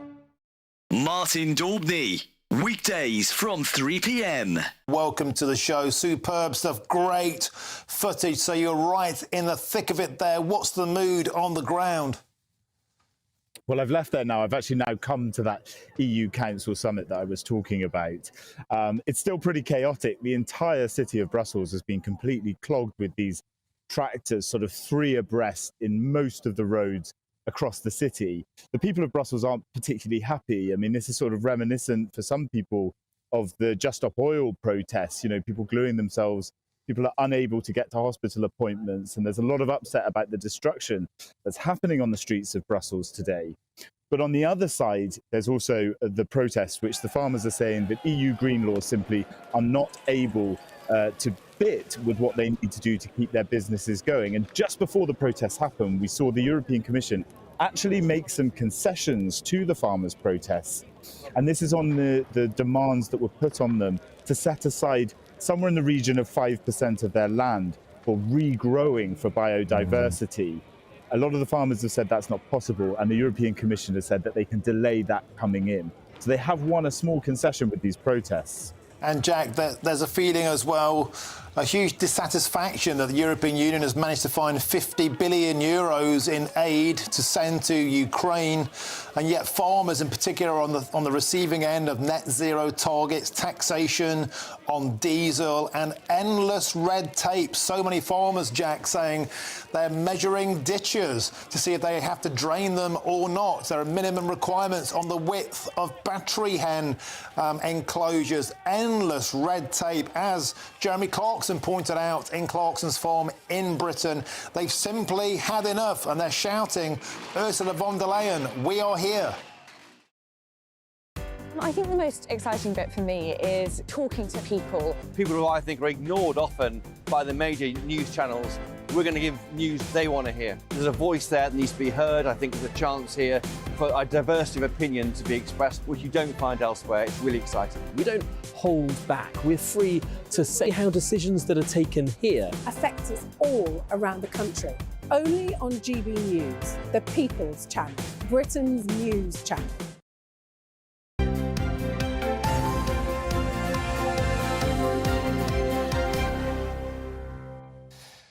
Now, Doc Martin, Poldark and, oddly enough, Jamaica Inn are just some of the TV shows that are filmed and set in Cornwall. Yeah, Doc Martin was Port Isaac, which actually I was on holiday in last summer. Absolutely glorious little place, lovely restaurant. Into Martin Clunes? I did not bump into Martin Clunes because I think they've finished filming the series now. Oh, have they? Oh, but there you go. it was absolutely gorgeous, gorgeous sunset, very happy memories. So it is easy to see why all these places are such a popular destination, Cornwall, with rolling coastlines and old-fashioned cottages, and not forgetting Cornish cream teas. Can't eat that bit. Cornish Can eat that pasty. now, I tell you. Yeah, and some people are calling for TV programmes to reflect the actual Cornish lifestyle and language. Our South West of England reporter Jeff Moody has this report. The tale of Ross Poldark, who returned to England in the 1700s after fighting in the American Revolution, has captured the imagination of millions, not just for its narrative, but for the swashbuckling image of Cornwall it presents. But Cornish MP Steve Double thinks this is only half the story. Although we love to see Cornwall on the TV, all too often it feels like it's an advert for second homeowners, that it's that sort of picture postcard idealistic view of what life in Cornwall is like, when actually we have such a rich heritage, we have a real rich and diverse culture within Cornwall. Our history is full of great moments and really significant things where we have contributed to the UK and in fact the world, and I think we would just like to see more of that more accurately represented on the TV. In 2014, the Cornish were granted national minority status under the Council of Europe's Framework Convention for the Protection of National Minorities. They now have the same status as the UK's other Celtic people, the Scots, the Welsh and the Irish. Since then, we've been kind of grappling with exactly what that means, and I think through this media bill, there was an opportunity to kind of just nudge the BBC to say, look, you really need to give regard to the identity of the Cornish that has been recognised by the government in your public service broadcast obligation. So it really was just sort of, if you like, laying down a bit of a challenge to the BBC to say, look, how are you representing the Cornish within your public service remit? It's part of the media bill, currently wending its way through the Lords. The bill is updated regularly to keep in line with developments in broadcasting. Councillor Michael Bunny is from Mebyon Kerno, a political party created to help win greater self-government for the duchy. He thinks programming should reflect the Cornish language too. People love Cornish place names, Cornish house names, you know, they're all around us. So I think recognition of the language, and I hope a real positive, inclusive celebration of it as part of our culture and part of our history and heritage. I actually think that's increasing, you know, which is great. It's brilliant. We're il cafos ag an sueriol splan ag ymysg honeycomb crunch, praline caramel ag an wef. In 2016, the UK's first advert in Cornish hit our screens. But with only around 1,000 fluent speakers, it's unlikely we'll be seeing Cornish language programming anytime soon. The hope is, though, we'll be watching more shows portraying real life in Cornwall, without a pasty or a cream tea in sight. Jeff Moody, GB News. I have to say, I think that's crackers. Why? I think that's crackers, because we're talking about drama here, and drama is drama. There's a lot of Cornish language in these shows. Well, most of us can't understand it for a kick-off. Interesting, though, I was reading that the Cornish film and TV industry is actually worth, like, £5 million. Yeah, well... Which isn't bad, is it? No, but, you know, they use... I don't know, it's all about... I mean, the argument, if you're going to apply that argument, would apply to all different parts of the country. Well, every area could have an argument, couldn't they? I mean, Wales does loads of stuff, particularly sort of around Cardiff nowadays. You've got Manchester, you've got the Lake North-East. North-East, well, who'd film up there? Northumberland is one of the most beautiful... You're just saying that because you're from Cumbria, the other side of the Pennines. That's why. You've got to stay west. You've got to stay west. But no, I just think it's crackers, that as an argument. Don't think it makes any sense whatsoever. But I might be wrong. Let us know what you think. gbviews@gbnews.com. Aidan's got your sport coming up, haven't you, sir? I have indeed. Manchester United can close the gap on the top four today with victory at Luton. Rangers, meanwhile, can leapfrog Celtic in Scotland, and England are on the verge of being brushed aside on day 4 of the second test in India. Join us every night on GB News at 11 p.m. for Headliners, which is 3 top comedians going through the next day's news stories, which is exactly what you need, because when the establishment has gone crazy, you need some craziness to make sense of it. Headliners. You don't have to bother reading the newspaper. We've got it covered for you. Every night at 11 p.m. and repeated every morning at 5 a.m. We won't send you to sleep like some of the other paper review shows out there. So join us 11 p.m. every night on GB News. The People's Channel, Britain's news channel. The Camilla Tominey Show. Sunday mornings from 9:30. I appreciate the story isn't in today's papers, but it has been running all week, and it's this row over the use of nitrogen hypoxia to kill this man who was on death row in Alabama. Yeah. And it's been linked back to you, and I wanted to ask you about it because this is intriguing, because you did a television show back in 2015 where you, I believe, tested this method of execution. Just tell me briefly about it, Michael. What happened? I didn't test this method of execution, and it was a bit longer ago than that. But what I did do was test hypoxia. So I tested various ways in which people are killed in the United States, and asked the question as to whether there was a more humane way of doing it. So I was put into hypoxic situations, for example, into a chamber run by the Netherlands Air Force, which simulated what happens if you're in an aircraft at 30,000 feet and suddenly the windows blow out. And what happened to me was that I was almost instantly rendered incapable. As an experiment, I was trying to play with children's toys, putting triangle shapes into triangle spaces, and I was quickly unable to do that. I was asked, what is 9 minus 5? And I said 5. And then the officer who was with me, the Air Force officer who was wearing an oxygen mask, said to me, Michael, put your mask on or you will die. And I was incapable of putting my own mask on. Now, this suggested that hypoxia was very fast acting, and that you had... Obviously, I was in no pain or anything like that. I was just completely unaware. By the way, this is why, if you're on an aircraft and it depressurizes, you must put your own mask on first. But of course, I can't go on and draw conclusions. No. We did not experiment with nitrogen. But what I can say is it was evident to me that hypoxia renders you incapable almost instantaneously. I think the most exciting bit for me is talking to people. People who I think are ignored often by the major news channels. We're going to give news they want to hear. There's a voice there that needs to be heard. I think there's a chance here for a diversity of opinion to be expressed, which you don't find elsewhere. It's really exciting. We don't hold back. We're free to say how decisions that are taken here affect us all around the country. Only on GB News, the People's Channel, Britain's news channel.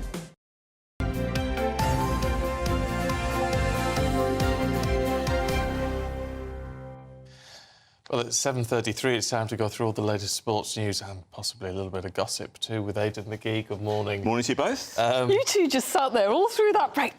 Gossiping. I know. We know each other. We go back a long way. No. Yeah. All right. Now, this would have upset Dawn yesterday. Yeah, I know. But David Moyes under a lot of pressure now.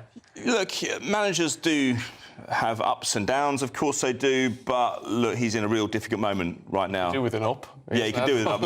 He could. I mean, look, that was a big game yesterday. It's a winnable game, as you call it in Premier League parlance. They went to Nottingham Forest. They lost 2-0. Forest have lost 6 of the last 7 home games. And this is on the back, of course, of losing at Old Trafford 2 weeks ago. West Ham, this is.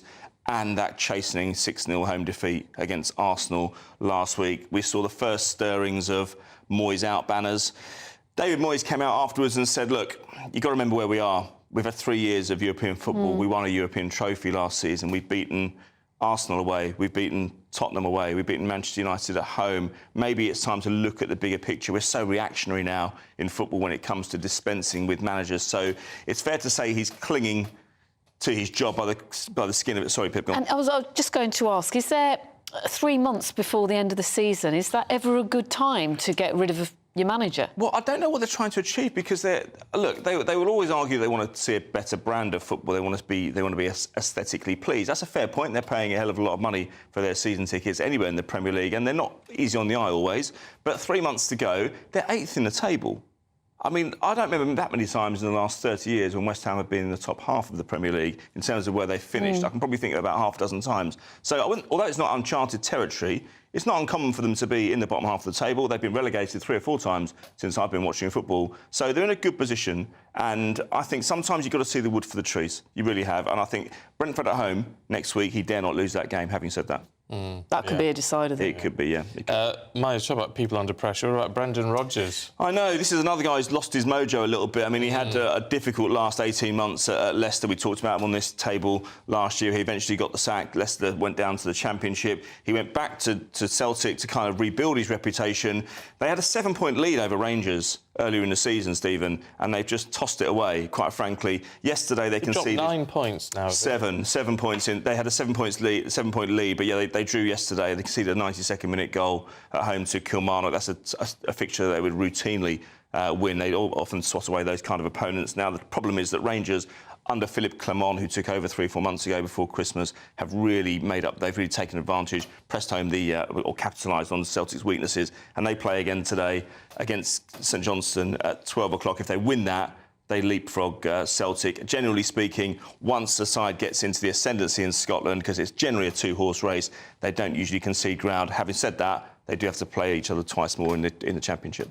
And very quick word, Man U play Luton Town this afternoon. First time they travelled to Kenilworth Road since April 1992. I actually remember that game 32 years ago. It was a 1-1 draw.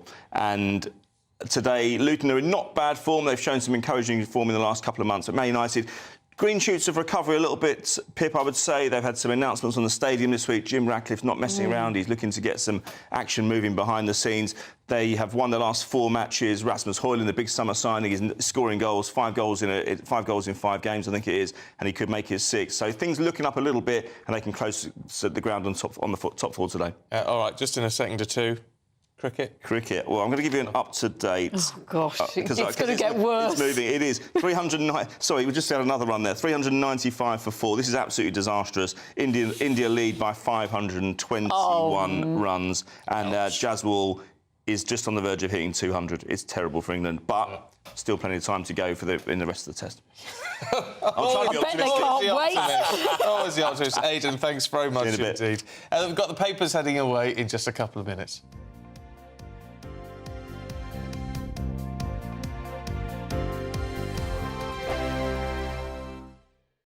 Every Sunday from 11, join Michael Portillo. There'll be topical discussion, looking at the week before and the week to come. So kick back and relax at 11 a.m. on Sundays on GB News with me, Michael Portillo. GB News, the People's Channel, Britain's news channel. Your weekend starts here with Friday Night Live with me, Mark Dolan, 8 till 9 on GB News. Big stories, big guests and big laughs as we get you ready for a cracking weekend.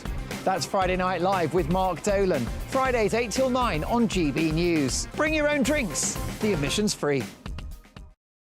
Britain's newsroom, weekday mornings from 9:30. When you listen to Nigel Farage's assessment there, do you feel that maybe this is as good as it was going to get, given that we had the pandemic and it was inevitably always going to be a bit of a mixed bag?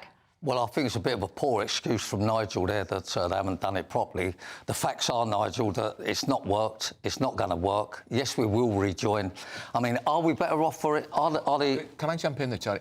We're going to rejoin under which government? Because Labour aren't going to do that, unless you don't think... But I mean, it's going to be unavoidable not to join, because I think it's getting worse and worse for us. I mean, let me just say this. Are the NHS better because we're out of Europe? No, they're not, because they're not employing more staff. Is the building trade better off? No. Is travelling abroad or to the EU or staying in the EU, are we better off? No.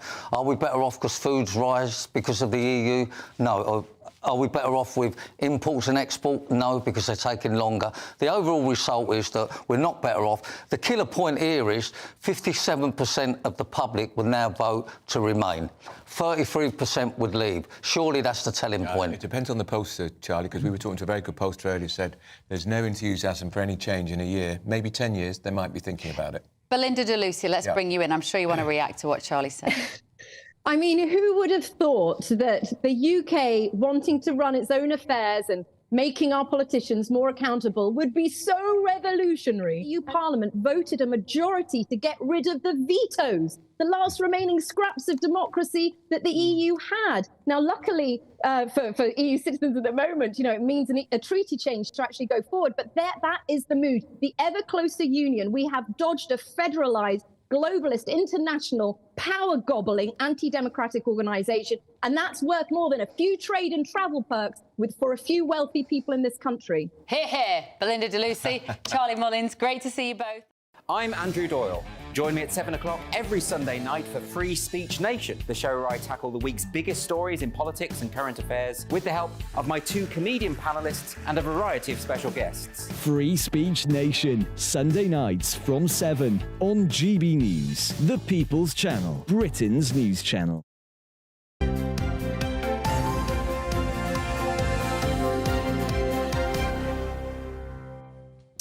7:40, morning to you. Let's see what's in the papers today with social campaigner and everyone's favourite plumber, Winston Davis, and political... Well, it's true. Great plug, that. It's true. I'll take that. Yeah. I mean, everyone loves a plumber. Come on. I mean, and political consultant Emma Burnell, who's not bad with the screwdriver, are you, Emma? Well, my family nickname, ironically, is Plumber. Oh, well, there you go. Really? There you go. We're all sorted today if we've got a leak anywhere. Winston, let's start with you, should we? Sunday Times. The Post Office... the former Post Office chairman told to stall compensation payments. Yeah, so this Henry Staunton, he was told to stall it, so basically so that the government can keep more money in its coffers leading up to the next election. I mean, it's insane. You know, you're seeing this documentary that's gone out. There's 726, is it? 726 postmasters were prosecuted. It totals out a total payment over 400 million that should be coming to them, and they've only paid out 126 so far. Right. It's like, look, these people, some of them have committed suicide, they've lost their livelihood, they've lost their reputation. Just pay them the money. Pay them money. Yeah. I mean, I don't know if I'm sort of loath to believe this. Whichever political party was being accused of this, I would loathe to believe this, Emma. I mean, it's certainly worth taking with a pinch of salt because the person who said this is the person who was sacked by this government. But it does, I think, speak to a sense that people have about the government, that they understand the cost of everything and the value of nothing. And frankly, while to you and I, 400 million plus is a huge number, actually in government spending terms, it's a rounding error. Yeah. And when I first saw this headline, and Winston will agree with this, my thought was, oh, they're saying that's been said by the opponents of the government so they can keep the story alive. Yeah. Because my immediate thought was, you know, the slower they go with these compensation payments, the worse it looks for the government, not better. Yeah, but apparently actually, it's to reduce the government's financial liability. Yeah, which is before the election. Absolutely crazy. But the government spokesperson is saying this is incorrect. Indeed. Not the case. I mean, and again, you know, because this is coming from somebody who was sacked by this government, it is worth taking with a pinch of salt. But it does, as I say, I think speak to a narrative that people do have a sense of with this government, that they are very good at understanding cost rather than value. I mean, it's just one of those things. I mean, if politicians don't get this, Winston, by now, that the public just want this sorted out. They want justice to be done as far as it ever can be with something like this. Yeah, 100%. And the Post Office, their actual lawyers, though, are saying that they're going to appeal some of these... It's like, listen, have you not done enough damage? You know, when there's that saying, you know, when it's time to stop digging. Yeah, stop digging, give them the money, let them get on with their lives. Yeah, and then if you want to claim as much as you can back from Fujitsu, fair enough. Yeah. But pay the money. And as you say, some people aren't here anymore, and others might not have long left. So at least give them the financial redress they need. Lives. Oh, yeah. I don't think you can put a figure on that. Obviously, they have to put something on it. But it just, you know, for goodness sake, just get on with it. Yeah, stop messing about. OK, independent, Emma. Mental health ward scandal. Police failing to get justice for mental health patients who've suffered alleged sexual violence in hospitals. Yes, this is a horrific story. There's a huge, so well over 1,500 complaints of sexual abuse, violence, rape within mental health wards and hospitals, and only 24 actual prosecutions have been brought.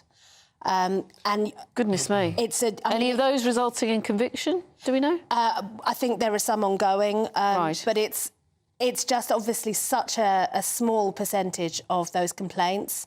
And these are obviously people who are in incredibly distressing circumstances. And you just understand that at that point you are so vulnerable. And it must be so hard to make that complaint in the first place, because you know that as a mental health patient, what will happen is you will be questioned.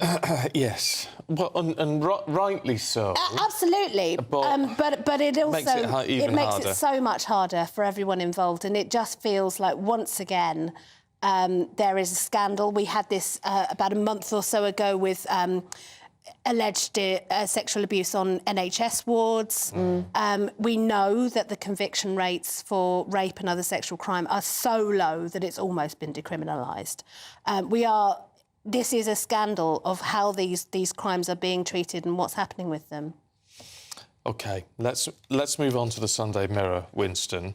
And this is a call from the mother of a young lad who died in a car accident, along with several other people, saying bring in new laws so that if you're under 25, you can't have any passengers.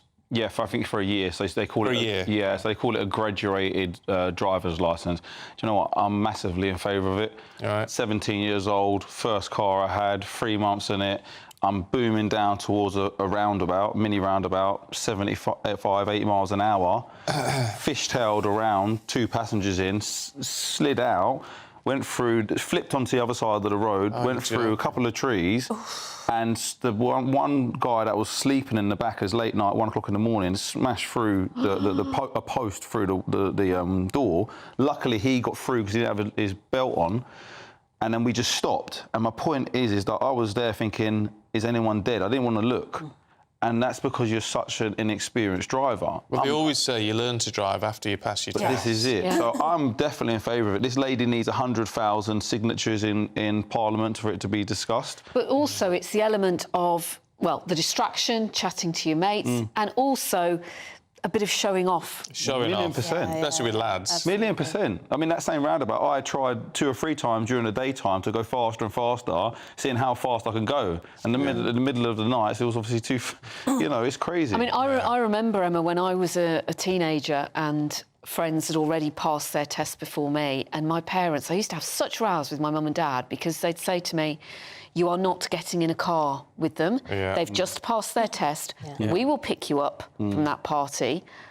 And honestly, I used to feel so it almost made me feel like I was less popular because I wasn't jumping in the car with it. Now I get it. I mean, I didn't learn to drive until I was in my mid-30s, actually. I passed my test first time, but I was about 34. So, it's not something you can...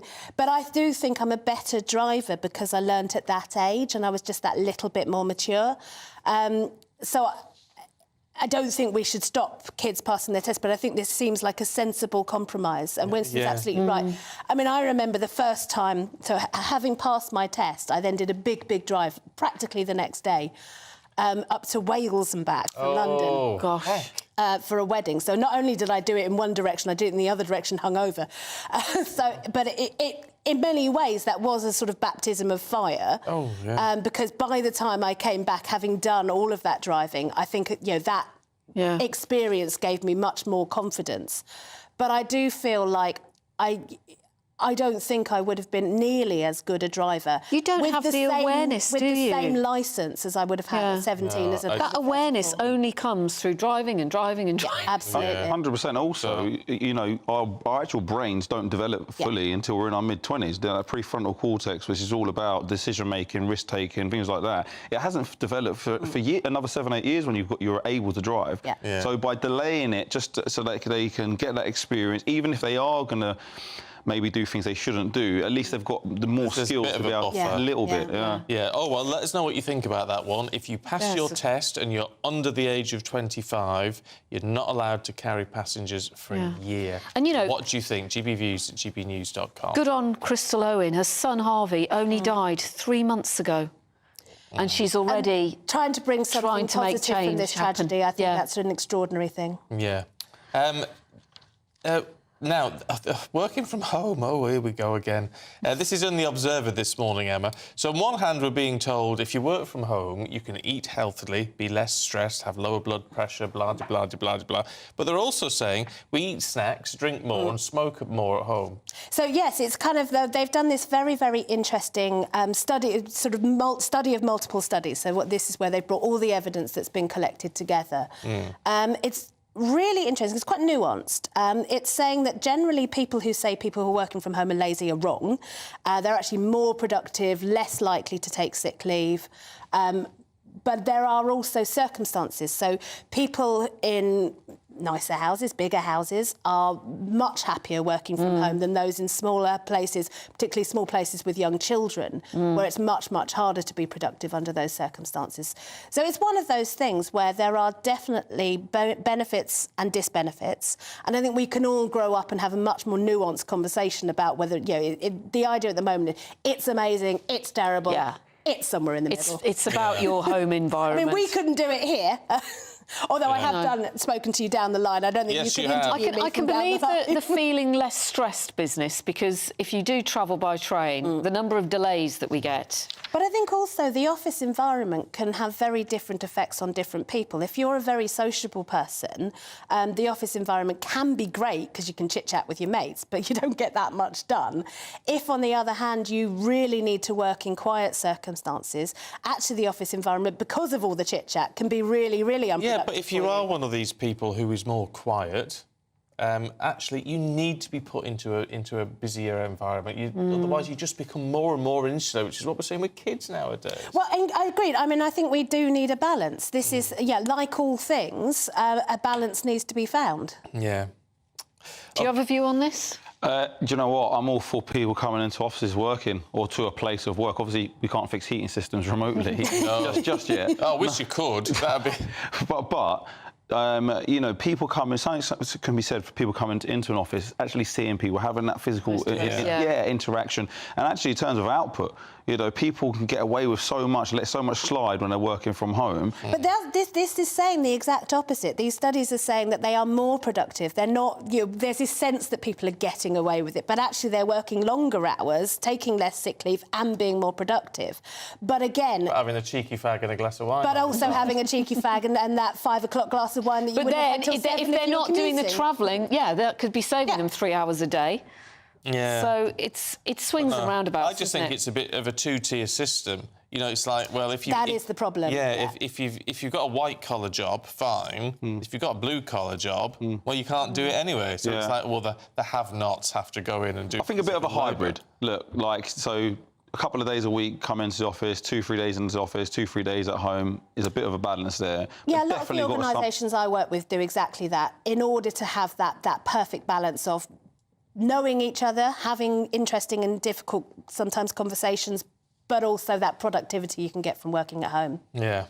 Can we just quickly end on Emma Sexy on Ice, which has caught my attention. What is this about? I wonder what that is. Tell me more. So the gorgeous Greg Rutherford, who, frankly, I've had a thing for since at least 2012. Have you? He has been told by his girlfriend that he's not pulling the sexiest of faces when he's doing his dancing on ice, and he needs to be smiling more and being more of the twinkly man that she knows, because apparently he's been gurning quite a lot and pulling very serious faces. Right. So got to be... Actually, will he want to do... He said, do you know what? I know Greg. Do you? A little bit. I just want me to introduce you. Yeah, well, I'm afraid I've seen pictures of his girlfriend. I haven't got a chance, but... He's a really, really nice... I don't know him very well, but he lives not far from me, and occasionally I bump into him in B&Q. Well, there you go. But I suppose there's so many stories. We're both buying paint. He's a lovely man. He's a really lovely, nice bloke. You can understand he'd be a bit nervous, because there are so many stories about dance partners getting a little bit close to each other, and then the gossip starts. To be fair, the girlfriend is the one telling him to be sexier, so clearly she's not worried about that. Well, it might benefit her in their private life as well, wouldn't it? Has your wife ever told you to be sexier? No, not as yet, but if she wanted to, then, you know, each to their own. Very thin ice you're on. We'll see you both a little bit later on. Here's the weather. warm feeling inside. From Boxed Boilers, sponsors of weather on GB News. Good morning, welcome to your latest GB News weather forecast. I'm Craig Snell. Well, looking ahead to today, it's certainly going to be the best day of the weekend. After any early rain clears the southeast, most of us seeing some decent sunshine. So we can see the area of rain across southeastern England. Some heavy rain still around, but that will clear towards lunchtime. And then for most of us, it is a drier and brighter picture.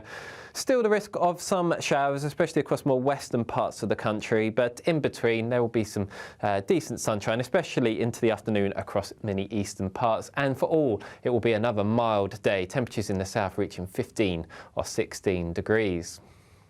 As we move into Sunday evening, for many we start off relatively dry with some clear skies, but then later on this band of rain reaches Northern Ireland and Scotland. That continues to move its way a little bit further eastwards as we go into small hours on Monday. Some heavy rain on it, especially as it moves into parts of northwest England, but for all of us it is staying mild. Temperatures at lowest probably around 5 to 6 degrees in the north. So that rain will continue to work its way eastwards as we move into Monday morning. It starts to weaken a little bit as it heads towards southeast England, so not a lot of rain left on it here. And then behind it, lots of sunshine around. A few showers in places, but I think for most it's going to be a decent day until some further cloud and rain arrives later up towards the far northwest of Scotland. A brighter outlook with Box Solar, sponsors of weather on GB News.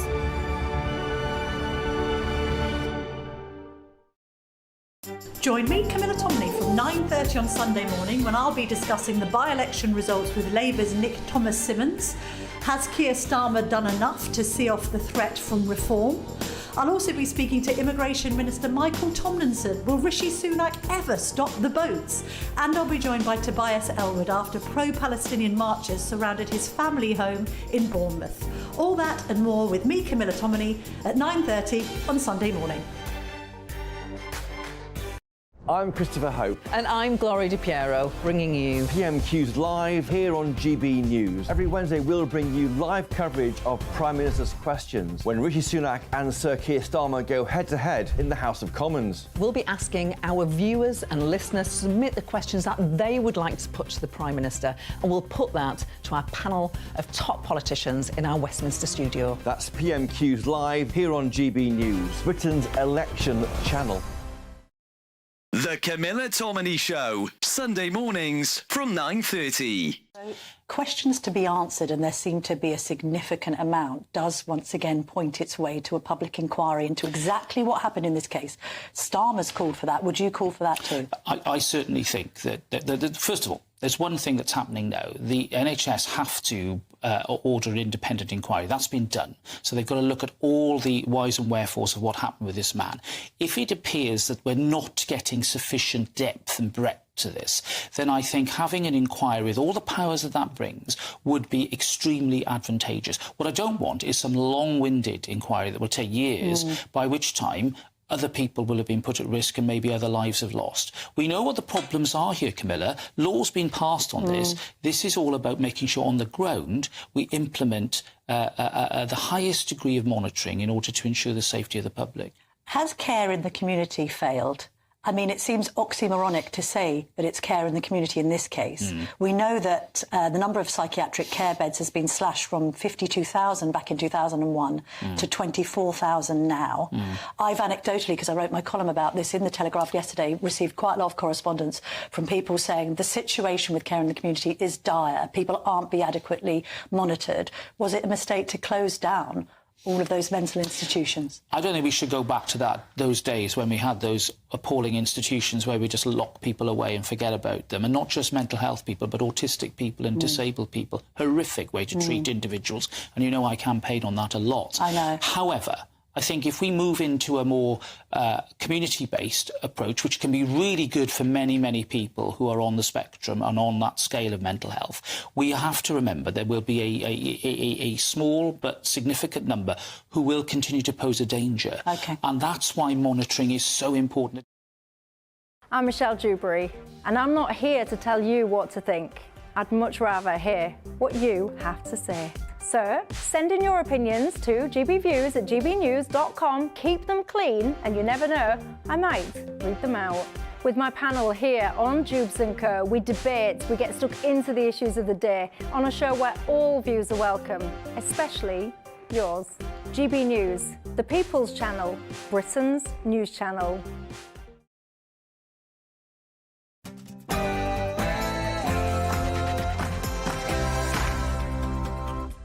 Good morning, 8 o'clock, Sunday the 18th of February. Today, Labour will bring about security for decades, according to Sir Keir Starmer, as he attacks Trump's NATO criticisms. Russia is accused of hiding Alexei Navalny's body, with new revelations surrounding his final days. Prince Harry blocked from returning to royal duties, according to reports this morning. And in sport, it was a significant day at the top of the Premier League with convincing wins for Arsenal and Liverpool, while Manchester City dropped points at home to Chelsea. In the cricket, it's not going well for England in India. We'll have an update on that and much more. Good morning. After a wet day for some of us on Saturday, the good news is today's offering something a little bit drier and brighter across the country. Find out all the important weather details shortly. Morning to you, I'm Stephen Dixon. A very good morning, I'm Pip Thompson, and this is Breakfast on GB News.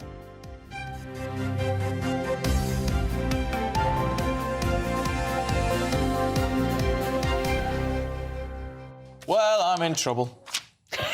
No chance. When are you not? No chance. Leslie says, I have to rebuke Stephen on his remarks about Northumberland.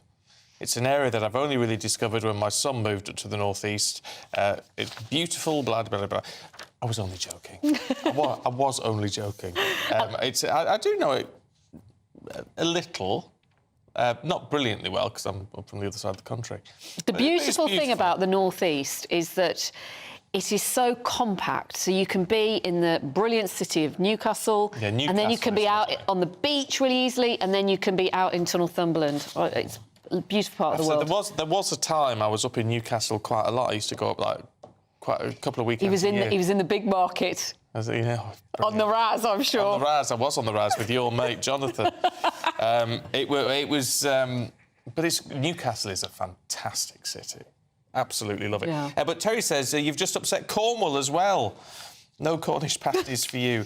Seriously, though, he says Cornwall is beautiful. Why not highlight them and indeed all the other parts of the country? Time we showed Britain at its best. Well, that's a valid point.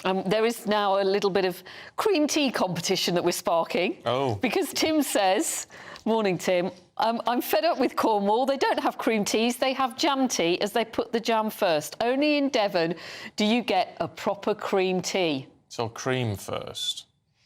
All right, what I've always say about this is, because I would put jam and then cream, is if you put the cream on first, how do you get the jam on? How do you spread the jam on top of cream? Does it really matter? Does it really taste different? No. I mean, to look at, I think it looks nicer with cream first, then jam. Do you? Yeah. Oh, I would say the other way around. What do you think? This is a very in-depth conversation, Oh, I love Stephen. it, though. Should we get on to the big stories of the day? I don't know. I think we should just talk scones all morning. Let's not even start with the scones issue. Blimey, Nick. Anyway, let us know what you think about Cornwall, Cornish pasties, which we're being told off we're not mentioning enough. Terry says we don't mention Cornish pasties enough. So just get in touch. Anything you want to talk about this morning to cheer us up, gbviews@gbnews.com. Sir Keir Starmer, the Labour leader, is set to insist today that Labour can deliver security for decades and is ready to make the difficult decisions. Yeah, talking at the Scottish Labour conference in Glasgow later on today, it is an attempt from Starmer to woo voters away from the SNP. Now, it comes as Keir Starmer launched a tax, well, tax a bit of a strong word, but he did appear to criticise Donald Trump over his comments on NATO. Well, earlier we spoke to political commentator Sophia Warringer. He's trying to set himself up as this world leader in foreign affairs, not just in domestic affairs. Although his comment to Donald Trump was thinly veiled, I think he didn't exactly directly address him, but he was talking about the need to rebuild and renew and strengthen the NATO alliance rather than fracture it, which was a direct comment about the potential of Trump if he wins the US election, which the polls are suggesting may be likely, and his desire to withdraw America's support from the long-standing alliance of that type. I mean, clearly, Sir Keir is buoyed by what we saw in the two by-election results over the last few days. But the fact that he's going to say, well, two key things. One, that Labour can deliver security for decades, but also that voters, if they vote Labour in Scotland, will be able to have the power to build a new Scotland. It all sounds very strong, very sort of hot, very encouraging for voters north of the border. But what does it actually mean? That is a very good question. I think Sir Keir Starmer has been very good on the rhetoric here. He is tapping into an understanding that Scotland feel left behind, which obviously the SNP capitalises on. But it's very hard to understand what he means. He talks about the scars left by moving away from traditional industries in Scotland, such as coal mining and steel, and yet he doesn't really say how he will marry his desire to keep Scotland buoyant and have its reliance on these energy consumption industries, and yet also meet his green targets, which obviously seem at odds with his criticism of how Scotland moved away from coal mining. So it's quite difficult to understand exactly what he is promising Scottish voters, apart from grand notions of more close working with local government, etc., to try and peel off some of that SNP vote, which obviously is very clear that they want more independence. But obviously the problem is in Scotland that a lot of the policies that the SNP are promising, a lot of the things that they say voters want, are things they can deliver already. They don't need an independent Scotland to be able to deliver that, and yet they keep promising more, but they don't actually look at the powers they have already. Now, human rights campaigners have claimed officers from Russia's intelligence service have visited the prison where Alexei Navalny was held just 2 days before his death. The 47-year-old fierce critic of Vladimir Putin died suddenly on Friday. In the days following, Alexei Navalny's mother has been unable to recover his body. Well, following his death, hundreds of people across Russia have been detained and also stopped from laying flowers at memorial events. Joining us now is author and expert in Russia power projection at Chatham House, Keir Giles. A very good morning to you. I've been asking this all morning and I still really haven't had an answer, Keir, about what the West is going to do. Lord Cameron is indicating that the West is going to be doing something. What can it be? What could it be that could in any way impact on Vladimir Putin? That's a really good question, and Putin himself may be fairly confident that the answer is not very much. Now, of course, Western leaders have painted themselves into a corner on this. In 2021, Joe Biden said that there would be devastating consequences for Russia if Navalny died in prison. But what is he going to do over the death of one Russian in jail that he hasn't already done over the deaths of tens of thousands of Ukrainians murdered by Russia?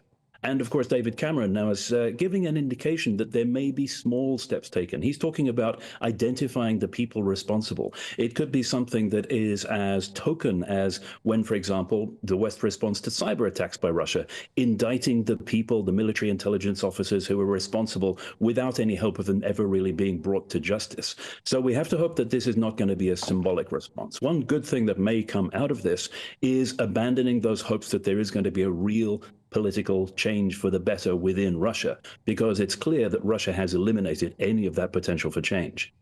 Can we talk about the sort of elephant in the room, if you like? Are we sure that Putin, that the Kremlin was behind this death? And I raise it because there is an assumption that Putin was behind this, and we accept that, and people in the know seem to say yes, but we've still talked to people this morning, and particularly stateside on the Republican side of things, who say, well, you know, there's no evidence to say that he did. Well, the sad fact is we will never know, because the chances of there ever being a reliable investigation into what happened are absolutely zero. But it's the same as this story this morning and over the last 24 hours of where his body is. And you can never quite tell with Russia whether it's conspiracy or sadism or just incompetence. Did he die at the right time that he was intended to? Did something else happen to him? The one thing we can say for certain is without the previous attempts at his murder and without the conditions he was being held in, he would not be dead now. So in that respect, it is entirely reasonable to point the finger at the Russian state for his death. The response of people in Russia, they're being very quickly slapped down, aren't they, when they even go and lay tributes, which shows, does it not, that the Kremlin must be worried about how this could re-energise those people who, like Alexei Navalny, want those free and fair elections. They want democracy in Russia. They want corruption gone. Up to a point. It's very hard to tell how widespread these protests are and how many people are involved. We hear figures from Russian human rights organizations saying 300 to 400 people have been arrested. Out of a population of 140 million, that's not particularly significant. But you're right that the response by the Kremlin does show that they're not going to accept any of this kind of gesture of support for Navalny. But there, too, you have to put it in context. The Kremlin has been cracking down on any expressions of dissent for several years now and responding absolutely brutally to anything which seems to challenge central authorities. So that will, just like Navalny's death, have a chilling effect on anybody that is intending to stand up against the Russian state within the country itself. How does all this play out with Ukraine and indeed the international response to Ukraine, I mean, particularly with Republicans at the moment in the States? Well, an optimist might hope that this would demonstrate the true nature of Russia to Republicans, and therefore they would lift their ban on support for Ukraine, realizing that, of course, Ukraine is the front line defending all of us against Russia. It's the front line for Europe and for the United States as well. But it's been clear for some time that this is domestic politics at play within the United States and nothing to do with the real position and how important this is for the United States' own security and prosperity in the long term. So I suspect it's not going to have an impact. Alexei Navalny is being talked about as a political martyr. Do you think actually he will achieve more in death than he did in life? And actually he would be very pleased about that? It's hard really to see what he was going to achieve in life. Now, he's not the only opposition politician in Russia, and he's not the only person that Russia has attempted to murder, and then he's gone back for more. We should be thinking now of, for example, people like Vladimir Kara-Murza, similarly poisoned by Russia, went back to Russia, and then is now in prison with his wife abroad, and is probably now in great danger of his life because of the, if there isn't a strong response from the West that is actually meaningful to Russia. What that means is that the Russian opposition movement has been deprived just of the most prominent individual. He was treated as a kind of figurehead outside the country for all of these different groups. But there are still plenty of different people around the world who actually would like to see political change in Russia. They'll have to find a new rallying point, a new focus, somebody else that is prominent in the Western media for their cause. OK. Keir Giles from Chatham House, good to see you this morning. Thanks very much indeed. Just goes to show, I mean, there's no black and white, simple answer to this one. Just whatever the politicians are saying. Putin will pay. Well, not anytime soon, it would seem. And there's been no word from him, has there, about Navalny's death? And I suspect there won't be. I think it was referred to. I think News in Russia, they spent 28 seconds in a 45-minute news bulletin talking about it. Yeah, well, but I'd say what doesn't help is the fact that his body hasn't been released. Why that is, I mean, as Keir Giles was saying, is it just down to Russian incompetence or is there something to hide? It's more likely to be the latter, you would think, but we'll have to wait and see if we get any update on that. Now, no way back is the message being reported today. Insiders apparently insisting Prince Harry, if he ever really wanted to, will not be allowed a temporary royal role while the King undergoes cancer treatment. Despite Harry's brief return a few days ago, Prince William is alleged to have told friends that he's so angered by his brother's attacks on the monarchy that there is no chance he'll be allowed back into the royal fold.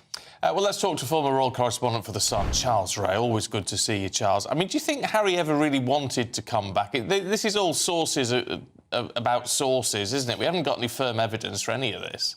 No, I don't actually believe the fact that they're saying that Harry wanted to come back. That doesn't fit in with his modus operandi over the last 2 or 3 years. And to be quite honest, Stephen, I've got more chance of representing the King at royal events than Harry has. There is no way that Harry is going to come back into the royal fold. Now, I read and saw that interview he gave about reunifying the royal family, or illness can help reunify a family. Well, he goes a strange way about it. I mean, one report said that he wouldn't even step into the same room as his stepmother, the Queen, because of what he'd said in Spear.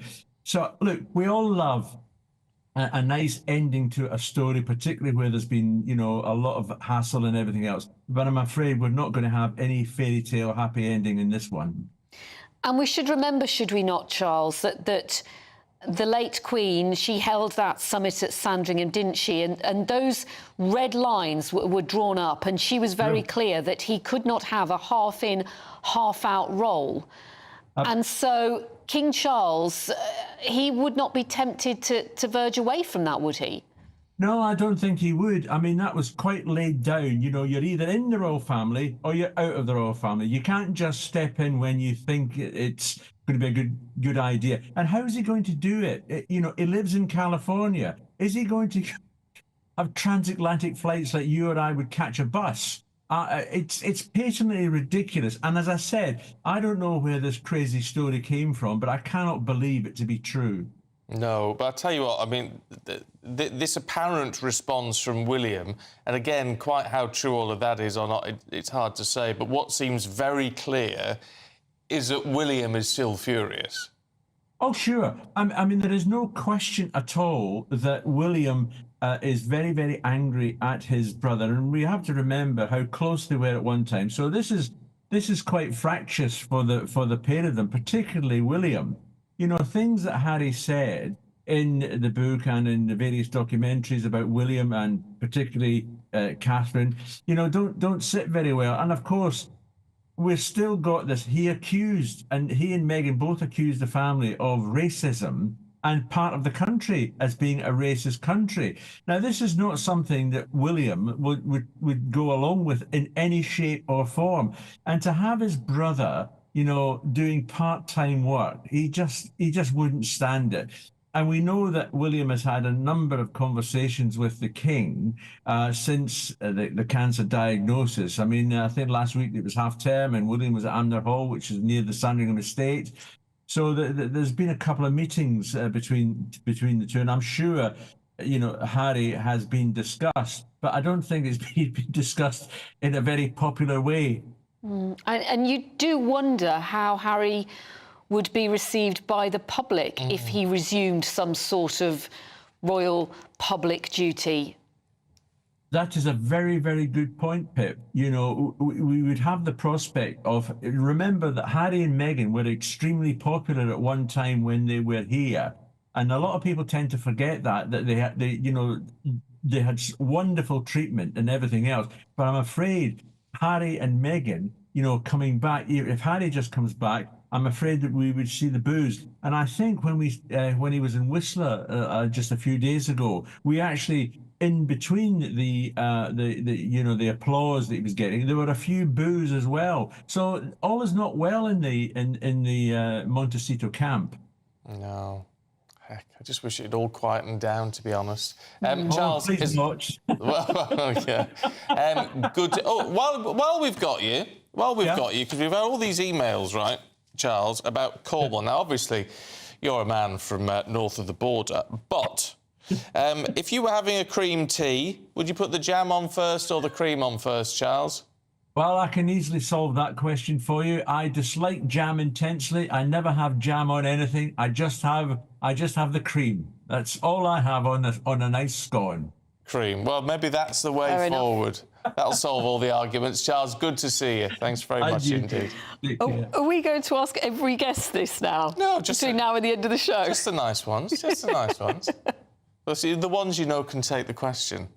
That's what it is. Yeah. And Charles, we love Charles. He's a great man. Right, OK. On that note, you might all be getting a cream tea this Sunday afternoon. I think I'm very tempted to. Oh, yeah. What will the weather be like, though, if you do that? Here's Craig Snell. Good morning. Welcome to your latest GB News weather forecast. I'm Craig Snell. We're looking ahead to today.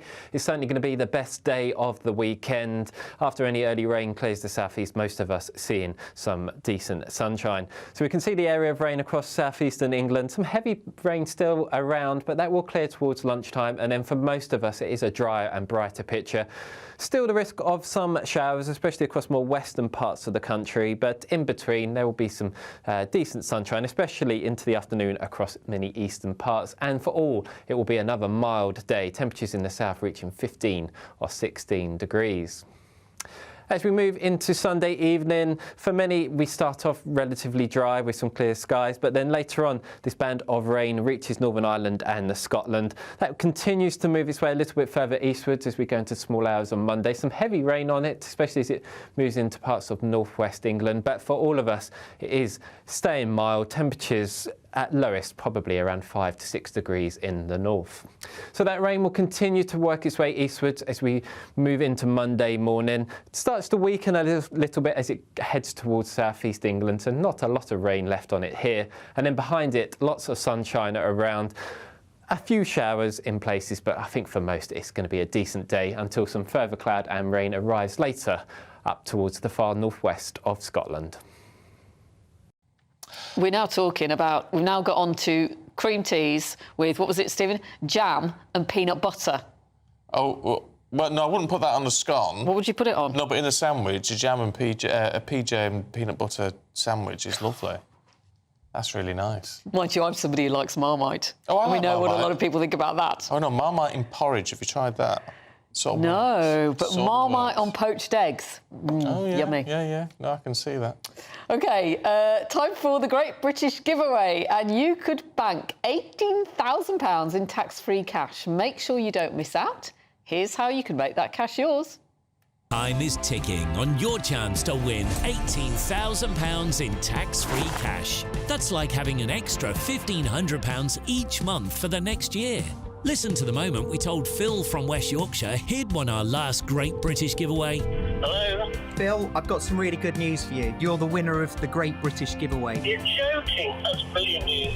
For another chance to win £18,000 in tax-free cash, text GBWIN to 84902. Text costs £2 plus one standard network rate message, or post your name and number to GB02 PO Box 8690 Derby DE1 9TT.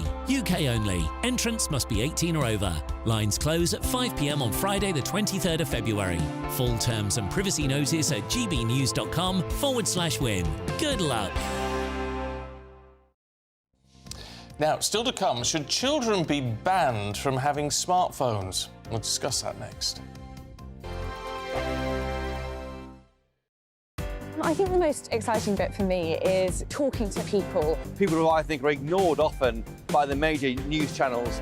We're going to give news they want to hear. There's a voice there that needs to be heard. I think there's a chance here for a diversity of opinion to be expressed, which you don't find elsewhere. It's really exciting. We don't hold back. We're free to say how decisions that are taken here affect us all around the country. Only on GB News, the People's Channel, Britain's news channel. Good afternoon, Britain. Weekdays from midday. Elon Musk has announced that the first patients to receive a groundbreaking brain implant from Neuralink is recovering well. This is all a bit odd. The product, called Telepathy, uses a robot to surgically place a computer chip in a region of the brain that controls movement. Yes, Elon Musk says that the first goal is to enable people to control a phone or a computer just by thinking.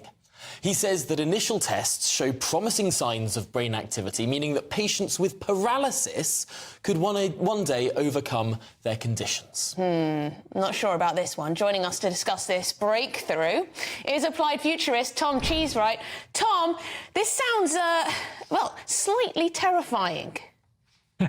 I certainly think a lot of people will be thinking this is something out of a sci-fi horror rather than reality. But this is a technology that's been a long time coming. We've been developing direct brain-computer interfaces for a long time, mostly for the sort of therapeutic reasons that are the initial goal, at least, of Elon Musk's Neuralink, to allow people who are perhaps quadriplegic to have direct control via their brains of initially a smartphone and maybe ultimately artificial limbs or a wheelchair.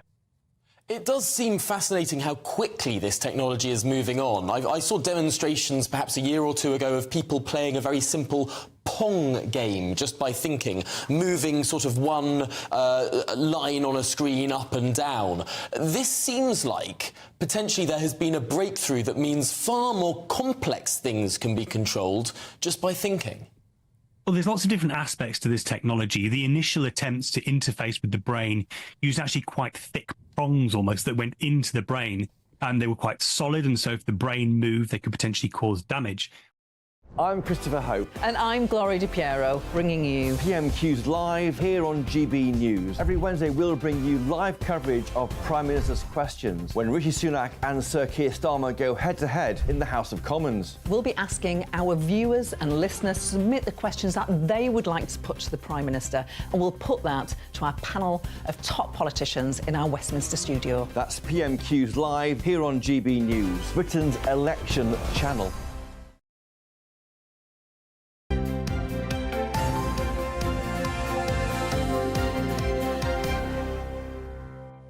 We've literally spent the entire break talking about things to do with Marmite.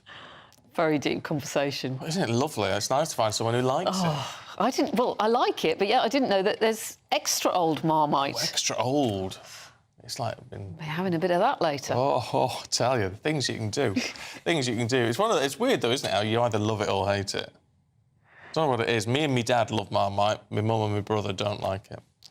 Things you can do with Marmite, Stephen. Stop it. Honestly. God, you can't get the staff these days. Now, let's talk about WhatsApp groups, should we? Because sometimes they get too many people. How about this one? It's got more than 4,000 parents on it who believe children should be banned from owning smartphones.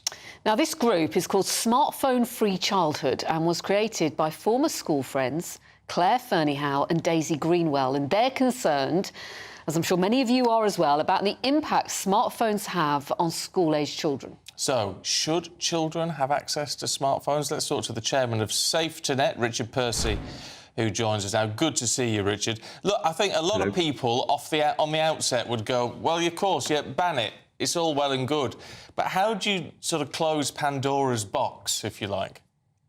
Well, you can't. That's the reality of it. Now, I really welcome this campaign to shift the battleground of tackling online harms away from the social networks and the likes of Mr. Zuckerberg, who's done absolutely nothing over the last 10 years to keep our children safe online.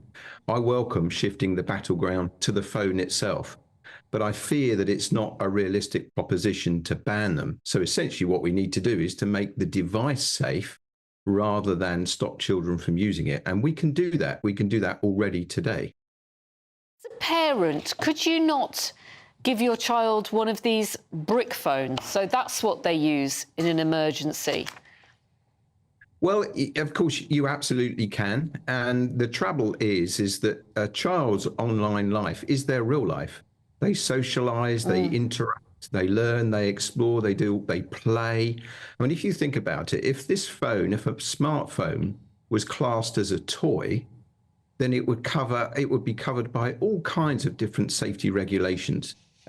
There is regulations about safety for toys. There is no regulation whatsoever where it relates to the governance of a phone and what a child can and can't do on it. All right, look, what you were saying before hinted at giving children smartphones, being able to remove a whole load of features or block them or whatever. If you can do that now, how do you do it? So the answer is to embed harm-blocking technology deep into the operating system of the device itself. So it's a bit technical. So the operating system effectively acts as the government for that smartphone. The operating system decides what that phone can and can't do. So it's possible to put filtering technology onto the device, which stops a child from both seeing harmful content, but also from recording it. So this means that we could stop a child from being coerced into performing sexual acts to camera, for example. The way you describe it, it sounds quite a simple thing for companies to do. So why aren't they considering it? Mm-hmm. Well, it's not simple, it's technically complicated, but there are so many laws and regulations associated with things like the privacy, a child's rights to privacy, things like the Investigatory Powers Act, which stops companies from looking at data that's in transit, from intercepting a message, maybe from a predator to a child. But this technology is fairly new. It all works in the world of AI, which you know is an emerging topic, a powerfully emerging topic. But recently, companies like mine have been able to produce algorithms that work so efficiently that they can run on the device without damaging the performance of that device or the child's experience of the app that they're using. All right. What do you say then to parents watching this morning? I love that question, Stephen. I think the key to tackling online harms is market dynamics. I think the next time the parent goes into a high street store from the likes of Vodafone or O2 and EE and buys a phone for their child, if the salesperson doesn't offer them a phone with safeguarding technology on it, they turn around and walk out. And I think then we'd find that the world might shift towards a safer online experience. Yeah, it's going to take consumer pressure, isn't it, ultimately? Richard, good to see you. Thanks very much indeed. Thank you. It is worrying. It worries me, and I haven't even got children. Yeah. Well, I mean, I guess what parents can do as well, because we're all guilty of it, aren't we? We all spend an inordinate amount of time on our phones. And I suppose if children saw their parents spending less time on their phones, that might help. Well, it's a tough one. It's the thing, isn't it? It's very hard to deny your children if all their mates have got a phone, but maybe if this technology is available, then we need to be insisting on it if your child is under 16, under 15, something like that. Anyway, look, we've got the sport coming up for you in just a moment. Mr McGee, what have you got? Well, it's a big weekend at the top of the Premier League, and that extends into today. Man United are in action later on at Luton for the first time in 32 years at Kenilworth Road in Scotland. Rangers can overtake Celtic with a win today, and we'll have a full roundup after the break, including some news on the cricket, and it's not good, I'm afraid. Oh, dear. Oh, dear. In the GB Newsroom, we bring you the news as it happens. With our team of dedicated journalists across the UK, we're ready to give you accurate reporting every day. When the news breaks, we'll be there with bulletins on GB News, the People's Channel, Britain's news channel. Lee Anderson's Real World. Fridays from 7 p.m. Dr. Jane Jones, who's the clinical lead for Care After Combat. Yep. Jane, thanks for coming. And just tell me a little bit about your organisation. What do you do? OK, well, thank you for having me here so we can talk about Care After Combat. So we are an organisation, a charity, who work into the prison system, working with military veterans who've somehow got involved with the justice system and... So there's quite a high population of ex-servicemen and women in our prisons. Why is that, do you think? So 2014, the government did a review of who was resident in UK prisons, and what they found were that military veterans are the highest occupational group, and this obviously raises some concerns. Yeah. So the government wanted to do something about that, and so they supported Care After Combat initially just as a scoping exercise, really, to see if there was any way we could help these men and women actually, understand the problems that led to offending behaviour and go on to lead successful lives. So what sort of offending behaviour are we talking typically for people that's in prison that's actually served in our armed forces? Primarily, it's violence. Yeah. So that is the highest offence that we work with. Okay. But of course, the military, as with everybody else, it's the full range of offending behaviour. OK, so we're in a pub, Jane, Dr. Jane, and I guess for some people, the odd tip of alcohol is good, a bit of fun of a weekend, relax, let your hair down. But for some people, alcohol is not always their best friend, and I guess that plays a part in some of your veterans that end up inside. Absolutely. So, speaking from my own experience, a good 2/3 of the people I work with have some kind of mental health problem or mental health difficulty, struggling to either adapt into civilian life or with some of the traumas they've experienced during service. People might self-medicate with alcohol to manage some of those thoughts and feelings. Your weekend starts here with Friday Night Live with me, Mark Dolan, 8 till 9 on GB News. Big stories, big guests and big laughs as we get you ready for a cracking weekend. That's Friday Night Live with Mark Dolan. Fridays 8 till 9 on GB News. Bring your own drinks. The admission's free. Have a great Saturday night with me, Leo Curse, on the Saturday Night Showdown. It's a crazy world out there, so come and make fun of it with me, my panel of comedians, and a couple of people who actually know what they're talking about. This Saturday Night Showdown is your front row ticket to the clown show every Saturday, only on GB News, the People's Channel, Britain's news channel.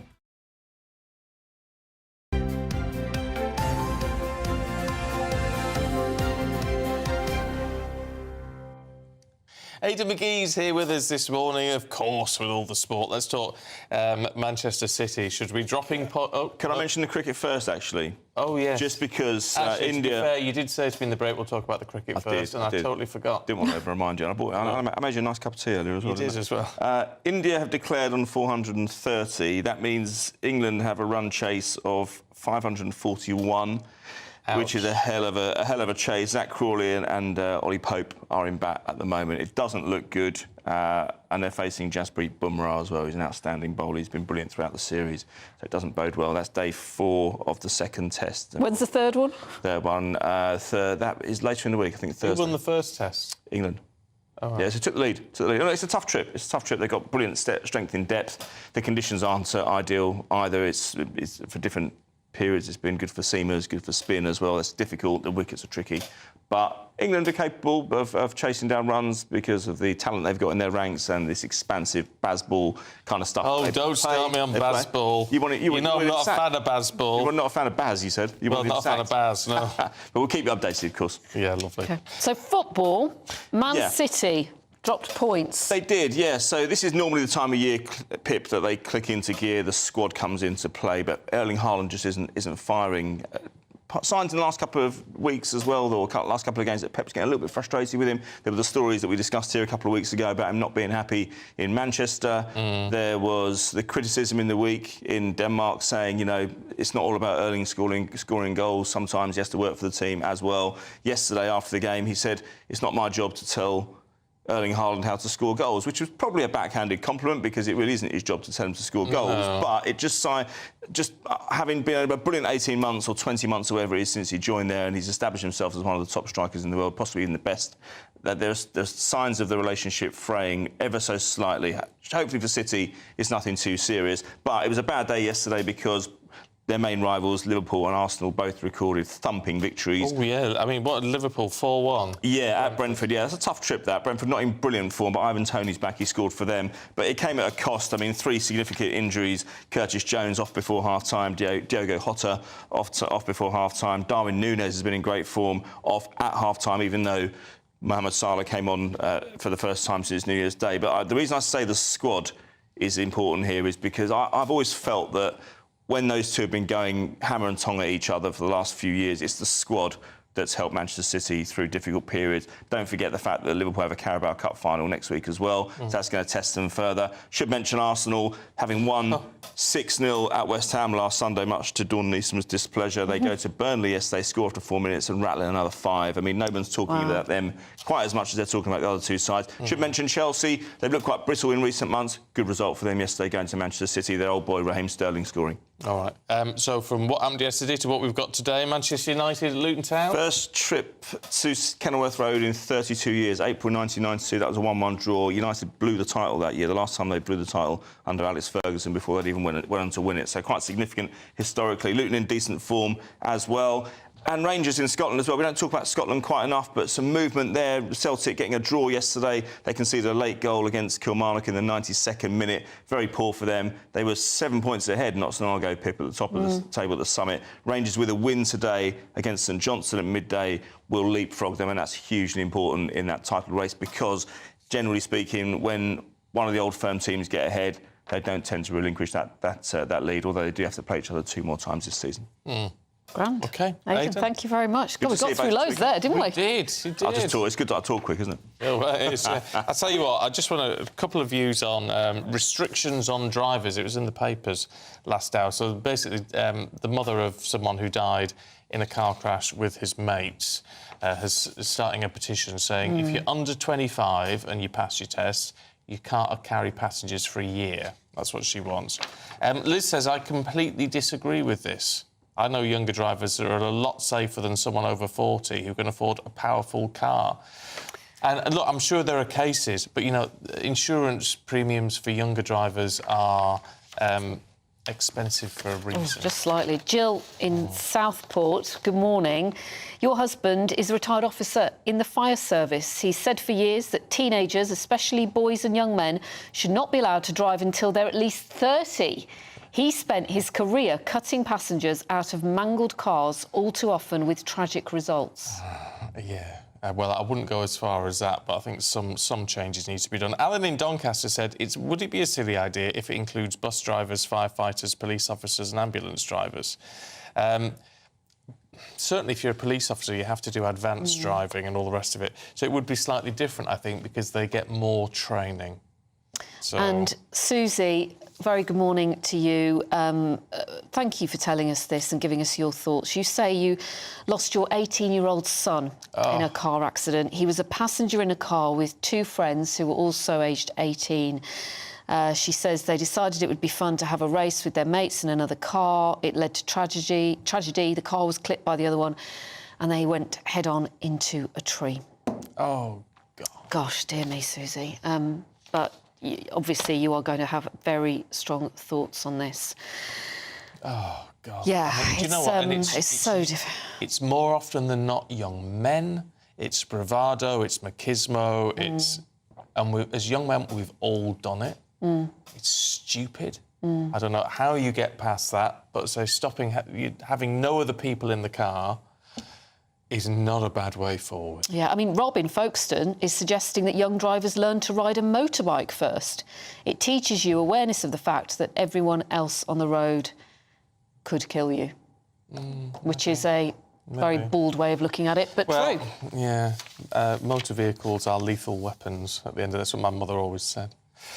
Right, still to come for you, we'll tell you about a unique satellite made of wood, which is going to go into space. Dear me. I'll tell you more in the papers.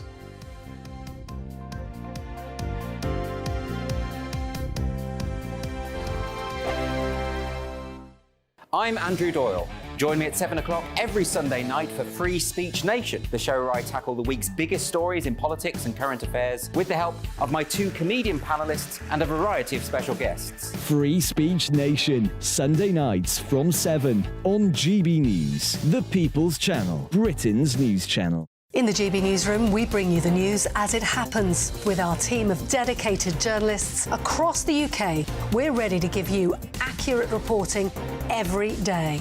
When the news breaks, we'll be there with bulletins on GB News, the People's Channel, Britain's news channel. Patrick Christie's Tonight. Weekdays from 9 p.m. Ken, do you find the Union flag, the Union Jack, divisive? In some situation, but as Simon quite clearly stated, and I agree with everything that he says in regards that there's situation when people use it for ulterior motive to cause fear, alarm and distress. We saw that with the far right when they came up to saying protecting the Churchill statues and things of that nature. But largely on the large whole, even I wave the St. George's flag on a sporting occasion. And I don't see anything wrong in raising the Union Jack or the St. George's flag so long as the intention is correct. And as he says, Mr. Brockhurst, he served for the country and he should have every right to be proud of what he's done and the way that he wants to display it. All right, Simon, what do you make of this kind of, I would argue it as like student social media-based politics, where you get these pillocks from the Green Party, whatever, saying, oh, it's divisive, and I can't believe it will be legal in this country to do... Do those people need to get out more? I was on the streets of Stratford earlier on, an incredibly diverse place, speaking to a massive range of people right across different age demographics. I couldn't find a single sausage who said to me that they thought that this guy from the Green Party was right. He obviously has absolutely no attention from anybody, and this is his way of finding attention. Both Ken and myself, we both agree that nobody should use any symbol of national identity to offend others deliberately, because that's just inflaming a situation. There's so much sensitivity around so many things today, and people do get offended by so much so quickly without any rhyme or reason. GB News, unlike other broadcasters, isn't obsessed with the London-Westminster bubble. We think there's a nation beyond the M25, and that's why we talk about the issues that matter across the land. Join me on State of the Nation, 8 to 9 o'clock, Monday to Thursday, on GB News. Daisy's listening, and you should too.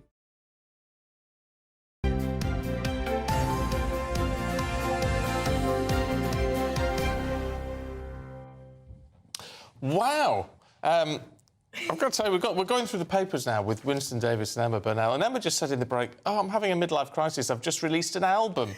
So we're just having a quick listen. It's very good. Fabulous. Thank you very much. Thank you. I'm very proud of it. I have to say that I can take very little credit. I write the words and sing, but I have a fantastic musical collaborator who is really the genius behind any of it. Wow.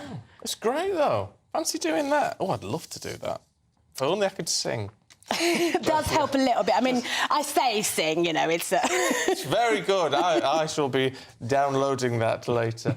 All right, let's see what's in the papers this morning. We'll start with the Sunday Mirror, Winston, looking at small boats. Yeah, so we've got the Immigration Minister is criticising the lawyers and lords for blocking the Rwanda plan, talking about a third of small boats arrived since 2018 have taken place on Rishi Sunak's watch. So, yeah, trying to basically have a go at people trying to stop the Rwanda plan.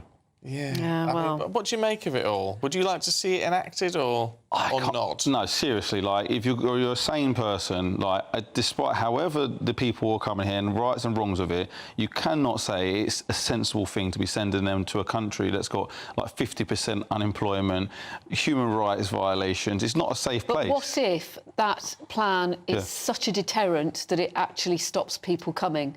OK, so you don't end up needing to send people there because the threat of it works. So what? It's a hell of a yeah. what So if. what? Yeah. It's okay. So then, what if though the people that are coming, or some of those people that are coming, are so scared of being killed and persecuted in their countries that they'd rather take the risk of crossing the channel and then maybe going to Rwanda rather than staying somewhere where them and their families could be killed? I don't know. See, but but look, there is an argument to say. If people have actually got a real concern, they're really asylum seekers here, go through a legal route. Well, that would be lovely. If there's legal routes, many of them were... That's the problem. There are not... Safe and legal routes is the obvious answer. It isn't gimmicks like Rwanda. And as Winston says, if you've already put your life at risk crossing one of the busiest shipping lanes in the world, the very small off chance that you might be sent to Rwanda is not going to be a deterrent. It wouldn't be the off chance, would it? It would be everyone who came over. No, it's really not. It's a very small proportion of them. Even the numbers that have agreed with Rwanda is an incredibly small proportion of the numbers we're currently getting. So it really is. It's 1 in 80. But also, we're assuming that people know about the Rwanda... Well, they would if it was up and running. Well, but would they? If you're in a refugee camp in Syria, would you actually have heard about it? They're probably not reading the front pages of the British newspapers. They're talking to their family and friends who will be telling them, if you can get here, it will be safer for you than it is there. And that's just factually true. So why is it only young men coming over then, predominantly? Well, there are, and partly because the journey is so hard, because we don't have safe and legal routes. So it's the people who are coming and the people who are robust enough to be able to get here on those terribly small boats. But it's not just young men. We've seen a lot of children dying in the Channel too. There have been tragic cases like that, yes, no doubt about it. All right, well, look, it's a controversial one, always is. I'm sure you've got some views on that. Let's have a look at MPs behaving badly in the Sunday Times. Emma? Yeah, so there's bill that Michael Gove is trying to put through Parliament at the moment that would make it harder for landlords to have a no-fault eviction, i.e. just throw someone out of their home whenever. There are 39, I believe, Tory MPs who are landlords of over 50 properties, so some of them have more than one, who have already signed amendments to weaken this and to make it much, basically a pro-landlord amendments to these bills. There is a balance to be struck. Obviously, if you own property, there is a balance to be struck in terms of what you can and can't do with it. There's a balance to be struck for people who are stuck in the private rented system for years and years and years. And I don't believe that these amendments strike that balance. I think that the bill, not normally one to big up Michael Gove, but I think it's a half-decent bill, and it's at least a start in trying to rebalance the rights between tenants and landlords. OK. Let's talk about what we were teasing earlier, Winston. Yes. Wood in space. Explain all this. Well, Japanese scientists have come up with a wooden satellite which doesn't... Why? So just stop there. A wooden satellite. Okay, you're right. Confused already. Well, but what they're saying is that every satellite that's out there now, 10,000 of them orbiting the planet, every one that comes back in, when it disintegrates, it has basically these tiny little metal particles that float around in the atmosphere. Yeah. By bringing wood, it makes it more environmentally friendly. Well, that's what they're saying. Well, yeah, I guess when it eventually that orbit degrades, it will just be gone. Yeah. Or most of it. Yeah, I mean, it's basically there is an awful lot of space junk that we've left floating around. When it comes back into the atmosphere, it can cause damage. These, on the other hand, would not. What they've been doing is experimenting with different types of wood. So the one that's been sent up is made of magnolia wood, which apparently is the least likely to have any kind of long-term corrosive effects. Yeah, it's been found to be most resistant to cracking. Yeah. And it could be launched on a US rocket this summer. It could be, and I think this is a really interesting. I mean, I love any space stories. I mean, I found it hard not to say wood in space. Yeah. But Back to the Muppets days. Absolutely, but I love anything to do with space, and I find. I just don't know how it's going to last, because obviously what people won't necessarily realise is when you're in the sunlight, that wood will become very hot. And then, it's very cold in space. Well, no, so but when you're out of the sunlight, that's when it gets very cold. This is what they've been. The extreme of the temperature. This is what they've been experimenting on, and apparently, this type of wood is the least likely to crack up. It will only burn out once it comes back into the atmosphere. So it will be released off of a rocket. And then once it's released into space, it will be able to withstand that. Well, theoretically, we will find out, able to withstand the very, very cold temperatures without cracking up. But it also, when it comes back into the Earth's atmosphere, will simply burn away. Because it's saying that inside, when it's up in space, there's no oxygen and there's no creatures. So that's why it basically stops it from rotting, stops it from deteriorating while it's up there. Yeah, it wouldn't deteriorate. Yeah. And it's the temperatures that worry me. But we shall see. Oh, it's interesting. It's an interesting one. Food banks for pets, Winston. No, this doesn't surprise me. Yeah, so they're saying that 8 out of 10 pet owners are struggling to feed their pets. They're saying that food prices have gone up 58%. So now they've opened some food bank for pets. And it's only on referral only, so you can only get on it if you've been referred by the council, a charity or food banks. So it's people that are struggling, not people that just turn up in their Porsche and jump out and get some free bits. It's all well and good. I think I'd have to say on it though, if you're struggling at that point, you'd have to sign something to say, well, unless my situation improves, I won't have any more pets. Yes. After I won't take on any new pets. We get animals, don't we? And we don't take into consideration how much they do actually cost over their course of their lives. When you add it all up, I tried to do it once in mine. Oh, don't. Honestly, I nearly fainted. I mean, I don't have life insurance and I have pet insurance. Yeah. It is one of the biggest outgoings behind the mortgage that I've got is my darling little cat. Wouldn't change it for the world, but they're not cheap. There's also the fact that I seem to have a cat and a half, because there's another one that comes in and eats half of Smudgy's biscuits.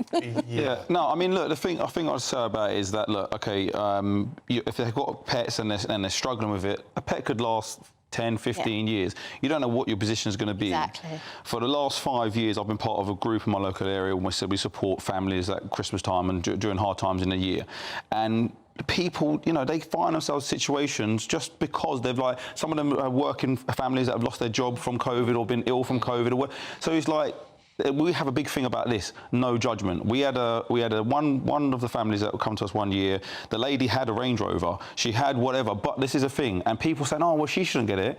Well, actually turned out that a partner had left her. She'd been saddled with this car that she couldn't afford. She was really struggling. Actually, it was a lot for her to just go and ask for help in the first place and then told, no, you can't have it. So that we say no judgment. If you're at that point where you're coming to get that support, then no judgment. Yeah. Do you know, that's a really valid point. Yeah. We do... We jump to conclusions far too often. I would just like to say that the one that they've pointed out in the newspapers is actually in Hyams Park, which is where my sister lives, so it's a lovely area. It's and a it's great great to idea. see people doing this. Yeah, and it's better than, you know, people having to give up their pets, which must be such a distressing thing And also to have to people do. going without themselves in order to... Because there have been times when if I've got 20 quid left in the bank at the end of the month, it's Smudge's food that gets bought first. Yeah.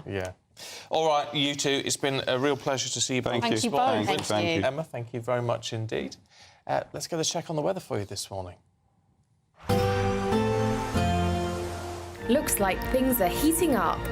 Boxed Boilers, sponsors of weather on GB News. Good morning, welcome to your latest GB News weather forecast. I'm Craig Snell. We're looking ahead to today. It's certainly going to be the best day of the weekend. After any early rain clears the southeast, most of us seeing some decent sunshine. So we can see the area of rain across southeastern England. Some heavy rain still around, but that will clear towards lunchtime. And then for most of us, it is a drier and brighter picture. Still the risk of some showers, especially across more western parts of the country, but in between there will be some decent sunshine, especially into the afternoon across many eastern parts. And for all, it will be another mild day, temperatures in the south reaching 15 or 16 degrees.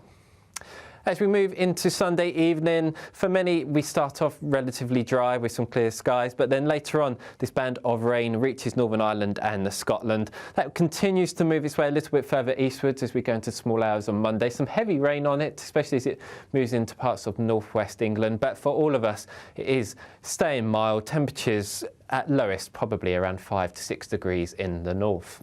So that rain will continue to work its way eastwards as we move into Monday morning. It starts to weaken a little bit as it heads towards southeast England, so not a lot of rain left on it here. And then behind it, lots of sunshine around. A few showers in places, but I think for most it's going to be a decent day until some further cloud and rain arrives later up towards the far northwest of Scotland. That warm feeling inside from Boxed Boilers, sponsors of weather on GB News.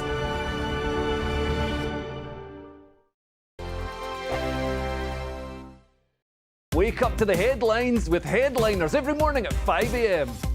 We treat you to the day's biggest stories before anyone else, 7 days a week. You can catch up on everything you need to know before you've even had your kippers. Headliners every morning at 5 a.m. only on GB News, the People's Channel, Britain's news channel. Good afternoon, Britain. Good afternoon, Britain. Join us, Tom and Emily, To find out what's happening in the heart of Westminster. and why it matters to you. Weekdays from midday, we bring you the most compelling stories from across the United Kingdom. And from your doorstep to our inbox. That's right, we want to hear from you. GB News, Britain's news channel. Martin Daubney, weekdays from 3 p.m. You have a president in President Biden who's not enforcing the law that was passed by Congress. President Obama, criticize him or not, actually enforced the law and was deporting people that had crossed illegally. Of course, President Trump enforced the law and improved the law to make sure that and worked with Mexico to have the Remain in Mexico policy. Biden has abandoned federal policy. In fact, he's deliberately trying to let in as many immigrants as possible. More for the Democrats, more is better and less is racist. Just astonishing. And the statement that Greg Abbott put out is really feisty stuff. He said the federal government has broken the contract between the United States and the state of Texas. And the eye numbers, Greg, are simply eye-watering. 6 million illegal immigrants have crossed our southern border in just 3 years, Governor Abbott says.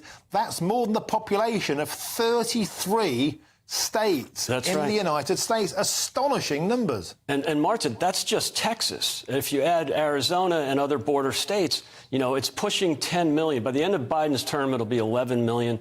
A study by Yale University a few weeks ago, 3 very liberal professors that did the study estimate there's 22 million illegal aliens. So this is a crisis that was created by Biden. It's what he wants. They want unfettered access to the border. They're letting them in. It's a real hardship on the working people of Texas and other border states. And now it's a real hardship on cities that the federal government, as well as the governors of Texas and other states, are sending some of the migrants to those so-called sanctuary cities. Every Sunday from 11, join Michael Portillo. There will be topical discussion, looking at the week before and the week to come. So kick back and relax at 11 a.m. on Sundays on GB News with me, Michael Portillo. GB News, the People's Channel, Britain's news channel.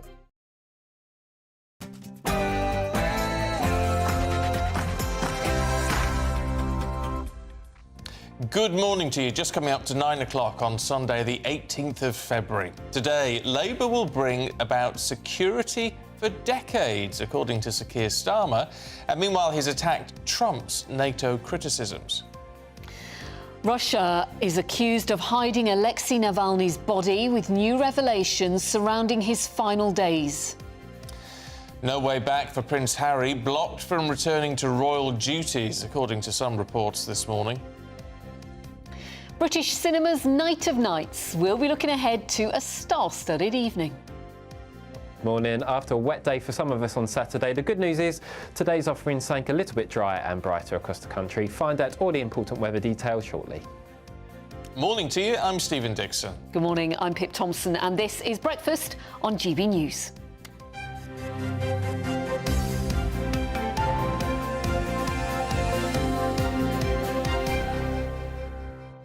Now, I need to tell you, Julie in Retford, I am listening in to every word you say.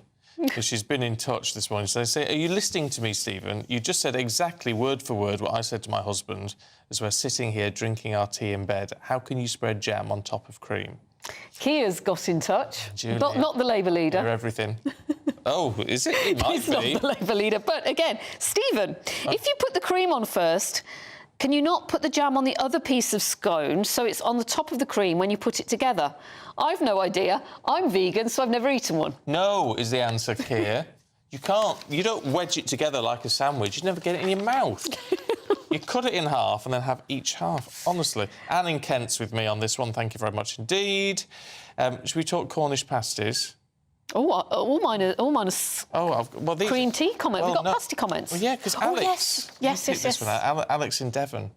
Alex in Devon says, please stop referring to pasties as Cornish. Love the Cornish, but originally pasties were created in Devon. The oldest recipe is for a Devon pasty. Alex, you're going to start something else now. No. I mean, can you imagine going into Greggs and asking for a Devon pasty?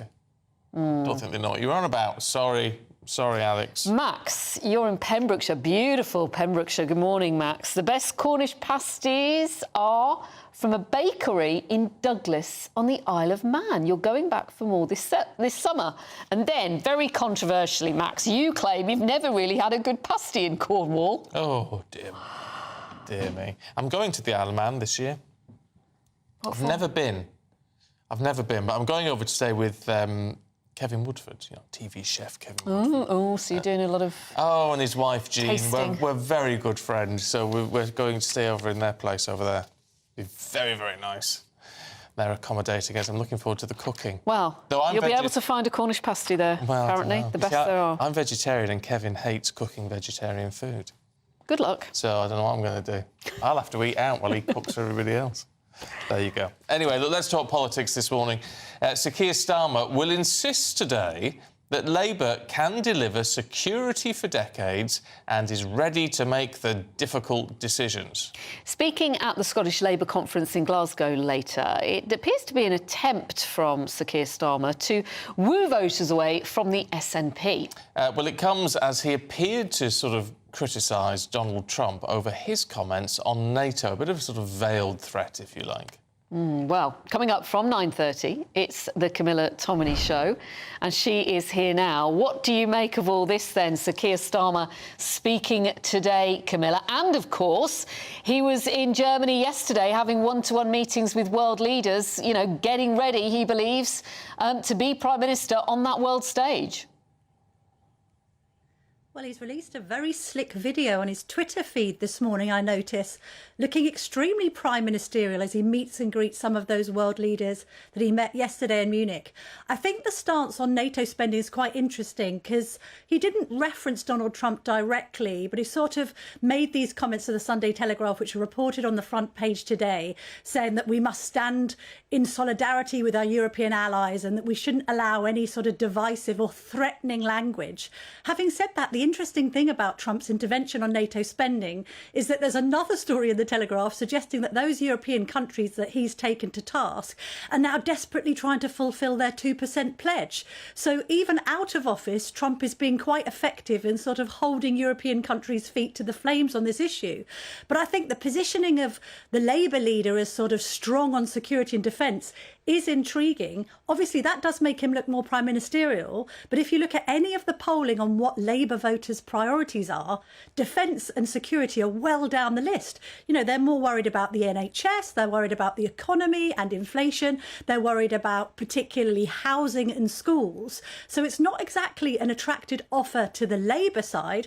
Maybe Keir Starmer is thinking, in light of the by-election results and the rise of reform, that actually he needs to be much more right-wing in his offering. He could say to himself, look, we've already got the left in the bag, but it's actually disaffected Tory voters they need to appeal to, and they need to appeal to them more than Nigel Farage and Richard Tice. So I think that's intriguing. I should be asking Nick Thomas-Symonds, who's one of Keir Starmer's right-hand men. He used to be the Shadow Home Secretary, is now a Shadow Minister without portfolio, all of these questions, and ask him, look, is this Starmer positioning actually likely to alienate people on the left, not least because of the ongoing row as well, costing them votes, particularly among Muslim communities on Palestine and Israel? Yeah, as you say, where else are they going to go is what he's counting on. What do you think he means when he says then, you know, he's ready to make the difficult decisions? He doesn't tell us what they are, but he's just sort of wanting to sound tough, I guess. No. Well, he's wanting to sound tough and he's wanting to sound as if he can be a sort of fluid and continuity candidate replacement for Rishi Sunak. Because I think the problem in the past, particularly with Jeremy Corbyn, is there was too much jeopardy there, wasn't there? People might have wanted to vote Labour because they didn't want the Tories, but they didn't want Corbyn at all because he was seen as a sort of national security risk. This, by comparison, is Sir Keir saying, I can do this job, I can be Premier on the world stage. And let's be honest, he is a more credible figure than Jeremy Corbyn. However, quite a few warnings in today's papers, including one from David Blunkett, saying don't be too complacent. Yes, you've won these two by-elections, but actually you haven't seen a mass exodus of Tory voters to Labour. What you've seen is a mass of Tory voters either going to Reform or just not bothering at all. And I think actually the Tory dimension in all this is really intriguing. We've now got talk this morning of an early election. Apparently now a May election could be back on the cards, would you believe? So I'll be asking the Immigration Minister, Michael Tomlinson, what he makes of that and actually how the party repairs itself after what happened on Thursday, because we've had talk of, you know, the next general election being a near extinction level event. We still haven't seen the party stop the boats. So let's ask the man who's in charge of that policy whether it's actually likely to happen. It's going to be fascinating. Camilla, I'm really looking forward to it. Thanks very much. That's Camilla Tominey, who is up next after us at 9:30. I sort of wish I'd put a bet on a May election, because I've always said May the 4th for the election. I wish I'd put a bet on it. Well, there you go. I just want it to be over now. That's what I'm thinking. I think you and the rest of the country, Stephen. Honestly, it just feels like sort of Damocles hanging over us at the minute. So get on with it Anyway, let us know what you think. Now, human rights campaigners have claimed officers from Russia's intelligence service, the FSB, what used to be the KGB, basically, have been to the prison where Alexei Navalny was held 2 days before his death. The 47-year-old high-profile Putin critic died suddenly on Friday. In the days following, Alexei Navalny's mother has been unable to recover his body. She doesn't yet know where the body of her own son is. Well, following his death, hundreds of people across Russia have been detained and others blocked from laying flowers at memorial events. Well, joining us now is former senior military intelligence officer Philip Ingram. A very good morning to you, Philip. Good morning. What can we read into this? Is Putin playing a game here? Where could the body of Navalny be? And will it be ever returned to his mum? It probably will, but Putin is playing a game. You know, we don't know whether Navalny died of natural causes because, remember, he was poisoned with Novichok a couple of years ago. He's been kept in extreme conditions, and therefore that's not good for anyone, even a 47-year-old. But from my perspective, this is almost exactly a month before Vladimir Putin's presidential election. The last presidential election, exactly 10 days beforehand, was whenever he poisoned Sergei Skripal. Theresa May said in Parliament that that was as much about sending a message as it was about trying to assassinate Skripal. And again, this is Putin sending a message to those that wish to stand in opposition to him. You know, Navalny could never have stood because he's got a criminal record, and that precludes him from standing as president. But his supporters out there would have created some issues around Putin's re-election, which I think is virtually guaranteed. Is this an indication, then, we've heard it before, that he cares about sending a message to the Russian people. He doesn't care a jot about what the international community makes of it all and all these threats that are now being made by Western countries? Of course he doesn't care at all, and this is why we've heard the Russians come out. They made the statement to say that Navalny had died.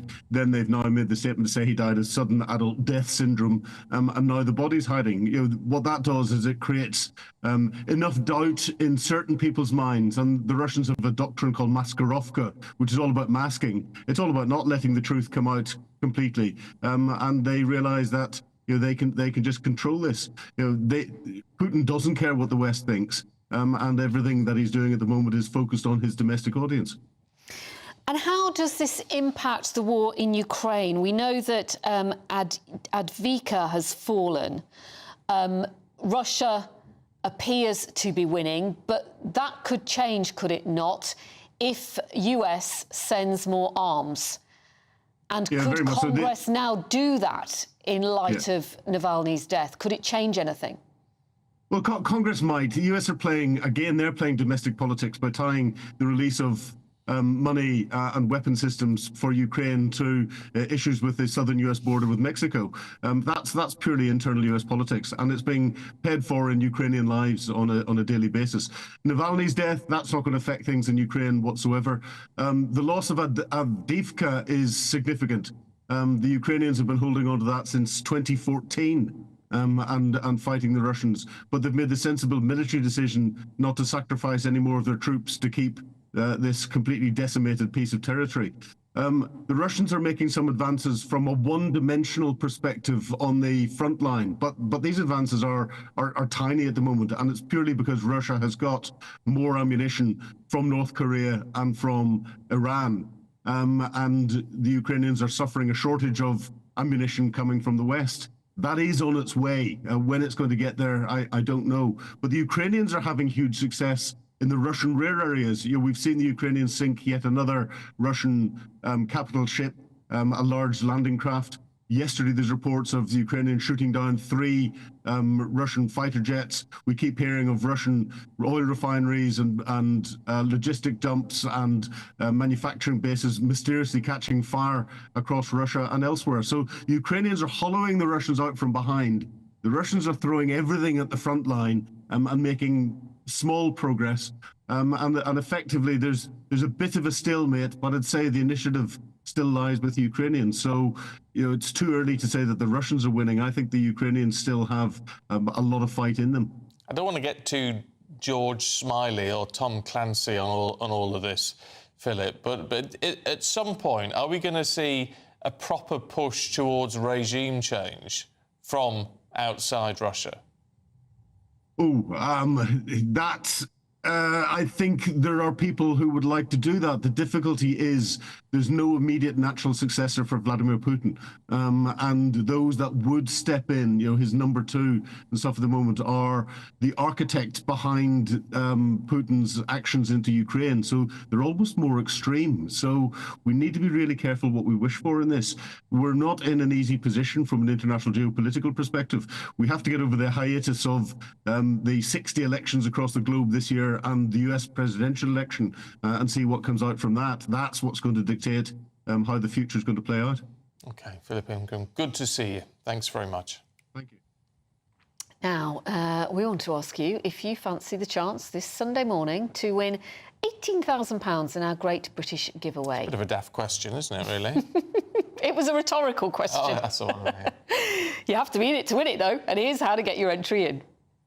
Still time to turn 2024 into 2020 more with your chance to win £18,000 in cash to spend however you like. You really could be the next big winner of our Great British Giveaway. Phil from West Yorkshire won our last one. Listen to his reaction when we gave him the news. I never won a penny in my life. Well, congratulations, you've won £10,000. Oh my God, wow. But hurry, for another chance to win £18,000 in tax-free cash, text GBWIN to 84902.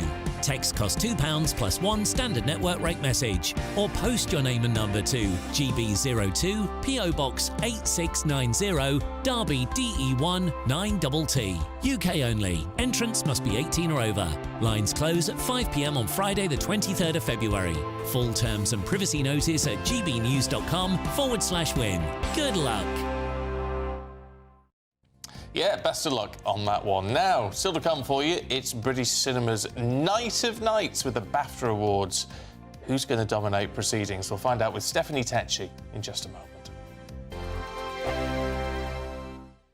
GB News, unlike other broadcasters, isn't obsessed with the London-Westminster bubble. We think there's a nation beyond the M25, and that's why we talk about the issues that matter across the land. Join me on State of the Nation, 8 to 9 o'clock, Monday to Thursday, on GB News. Daisy's listening, and you should too. Now then, Lee Anderson here. Join me on GB News on my show, The Real World, every Friday at 7 p.m. I'm not eating bloody cat. Are you Delicious. mental? Put your mouth. OK, here comes a train. Reminds me of the scene in Singing in the Rain. Adam, is that a good one? Whoa! Join me at 7 on GB News, Britain's news channel. Britain's Newsroom, weekday mornings from 9:30. Are you across this microaggression story? I'm across microaggressions. I'm also across XL bullies. You would not last 5 minutes. Oh, for God's So sake, basic- civil servants, give me strength. So civil servants have been taught not to roll their eyes. Something you do very well. We both do it quite a lot, actually. Because it's seen as an act of microaggression. This, by the way, this costs the taxpayer, this Yeah? training, £160,000. What the hell is going on in our woke civil service? Who cares if someone rolls their eyes in exasperation? What the hell is going on in our civil service, full stop, if the way that civil servants are communicating with each other is rolling their eyes and looking at their phones? I mean, is the government being run by people who are essentially acting to each other like stroppy teenagers? Yeah. But I'm all right with people, because, you see, I would be in defence of eye rolling. So me too, I couldn't care less. But do you know why? Because I want people to give me their genuine reaction, as long as it's not deeply offensive. But I want to know how people feel. And what they're being told here, civil servants are being taught, and of course this is an area of employment law, because people are taking cases against their bosses who roll their eyes at them. They're saying they're being encouraged to say nothing and nod their heads to promote transparency and inclusion. Don't show what you really think, just nod your head. But I think that comes with then saying what you really think, and this is the key problem, and what these courses are trying to establish. And I looked into some of them when I was researching this, and it's not saying hide what you're feeling. It's saying, rather than huffing and puffing and rolling your eyes, if you've got a disagreement with someone, say I've got a disagreement with someone. Because otherwise, you can't have an effective workplace if people are sort of just passively aggressively huffing at each But why other. do these civil servants need to be taught taught this? Why do people need to be taught this? This is just normal discourse in a normal working day. You don't need a seminar on it. Good afternoon, Britain. Good afternoon, Britain. Join us, Tom and Emily, To find out what's happening in the heart of Westminster. and why it matters to you. Weekdays from midday, we bring you the most compelling stories from across the United Kingdom. And from your doorstep to our inbox. That's right, we want to hear from you. GB News, Britain's news channel.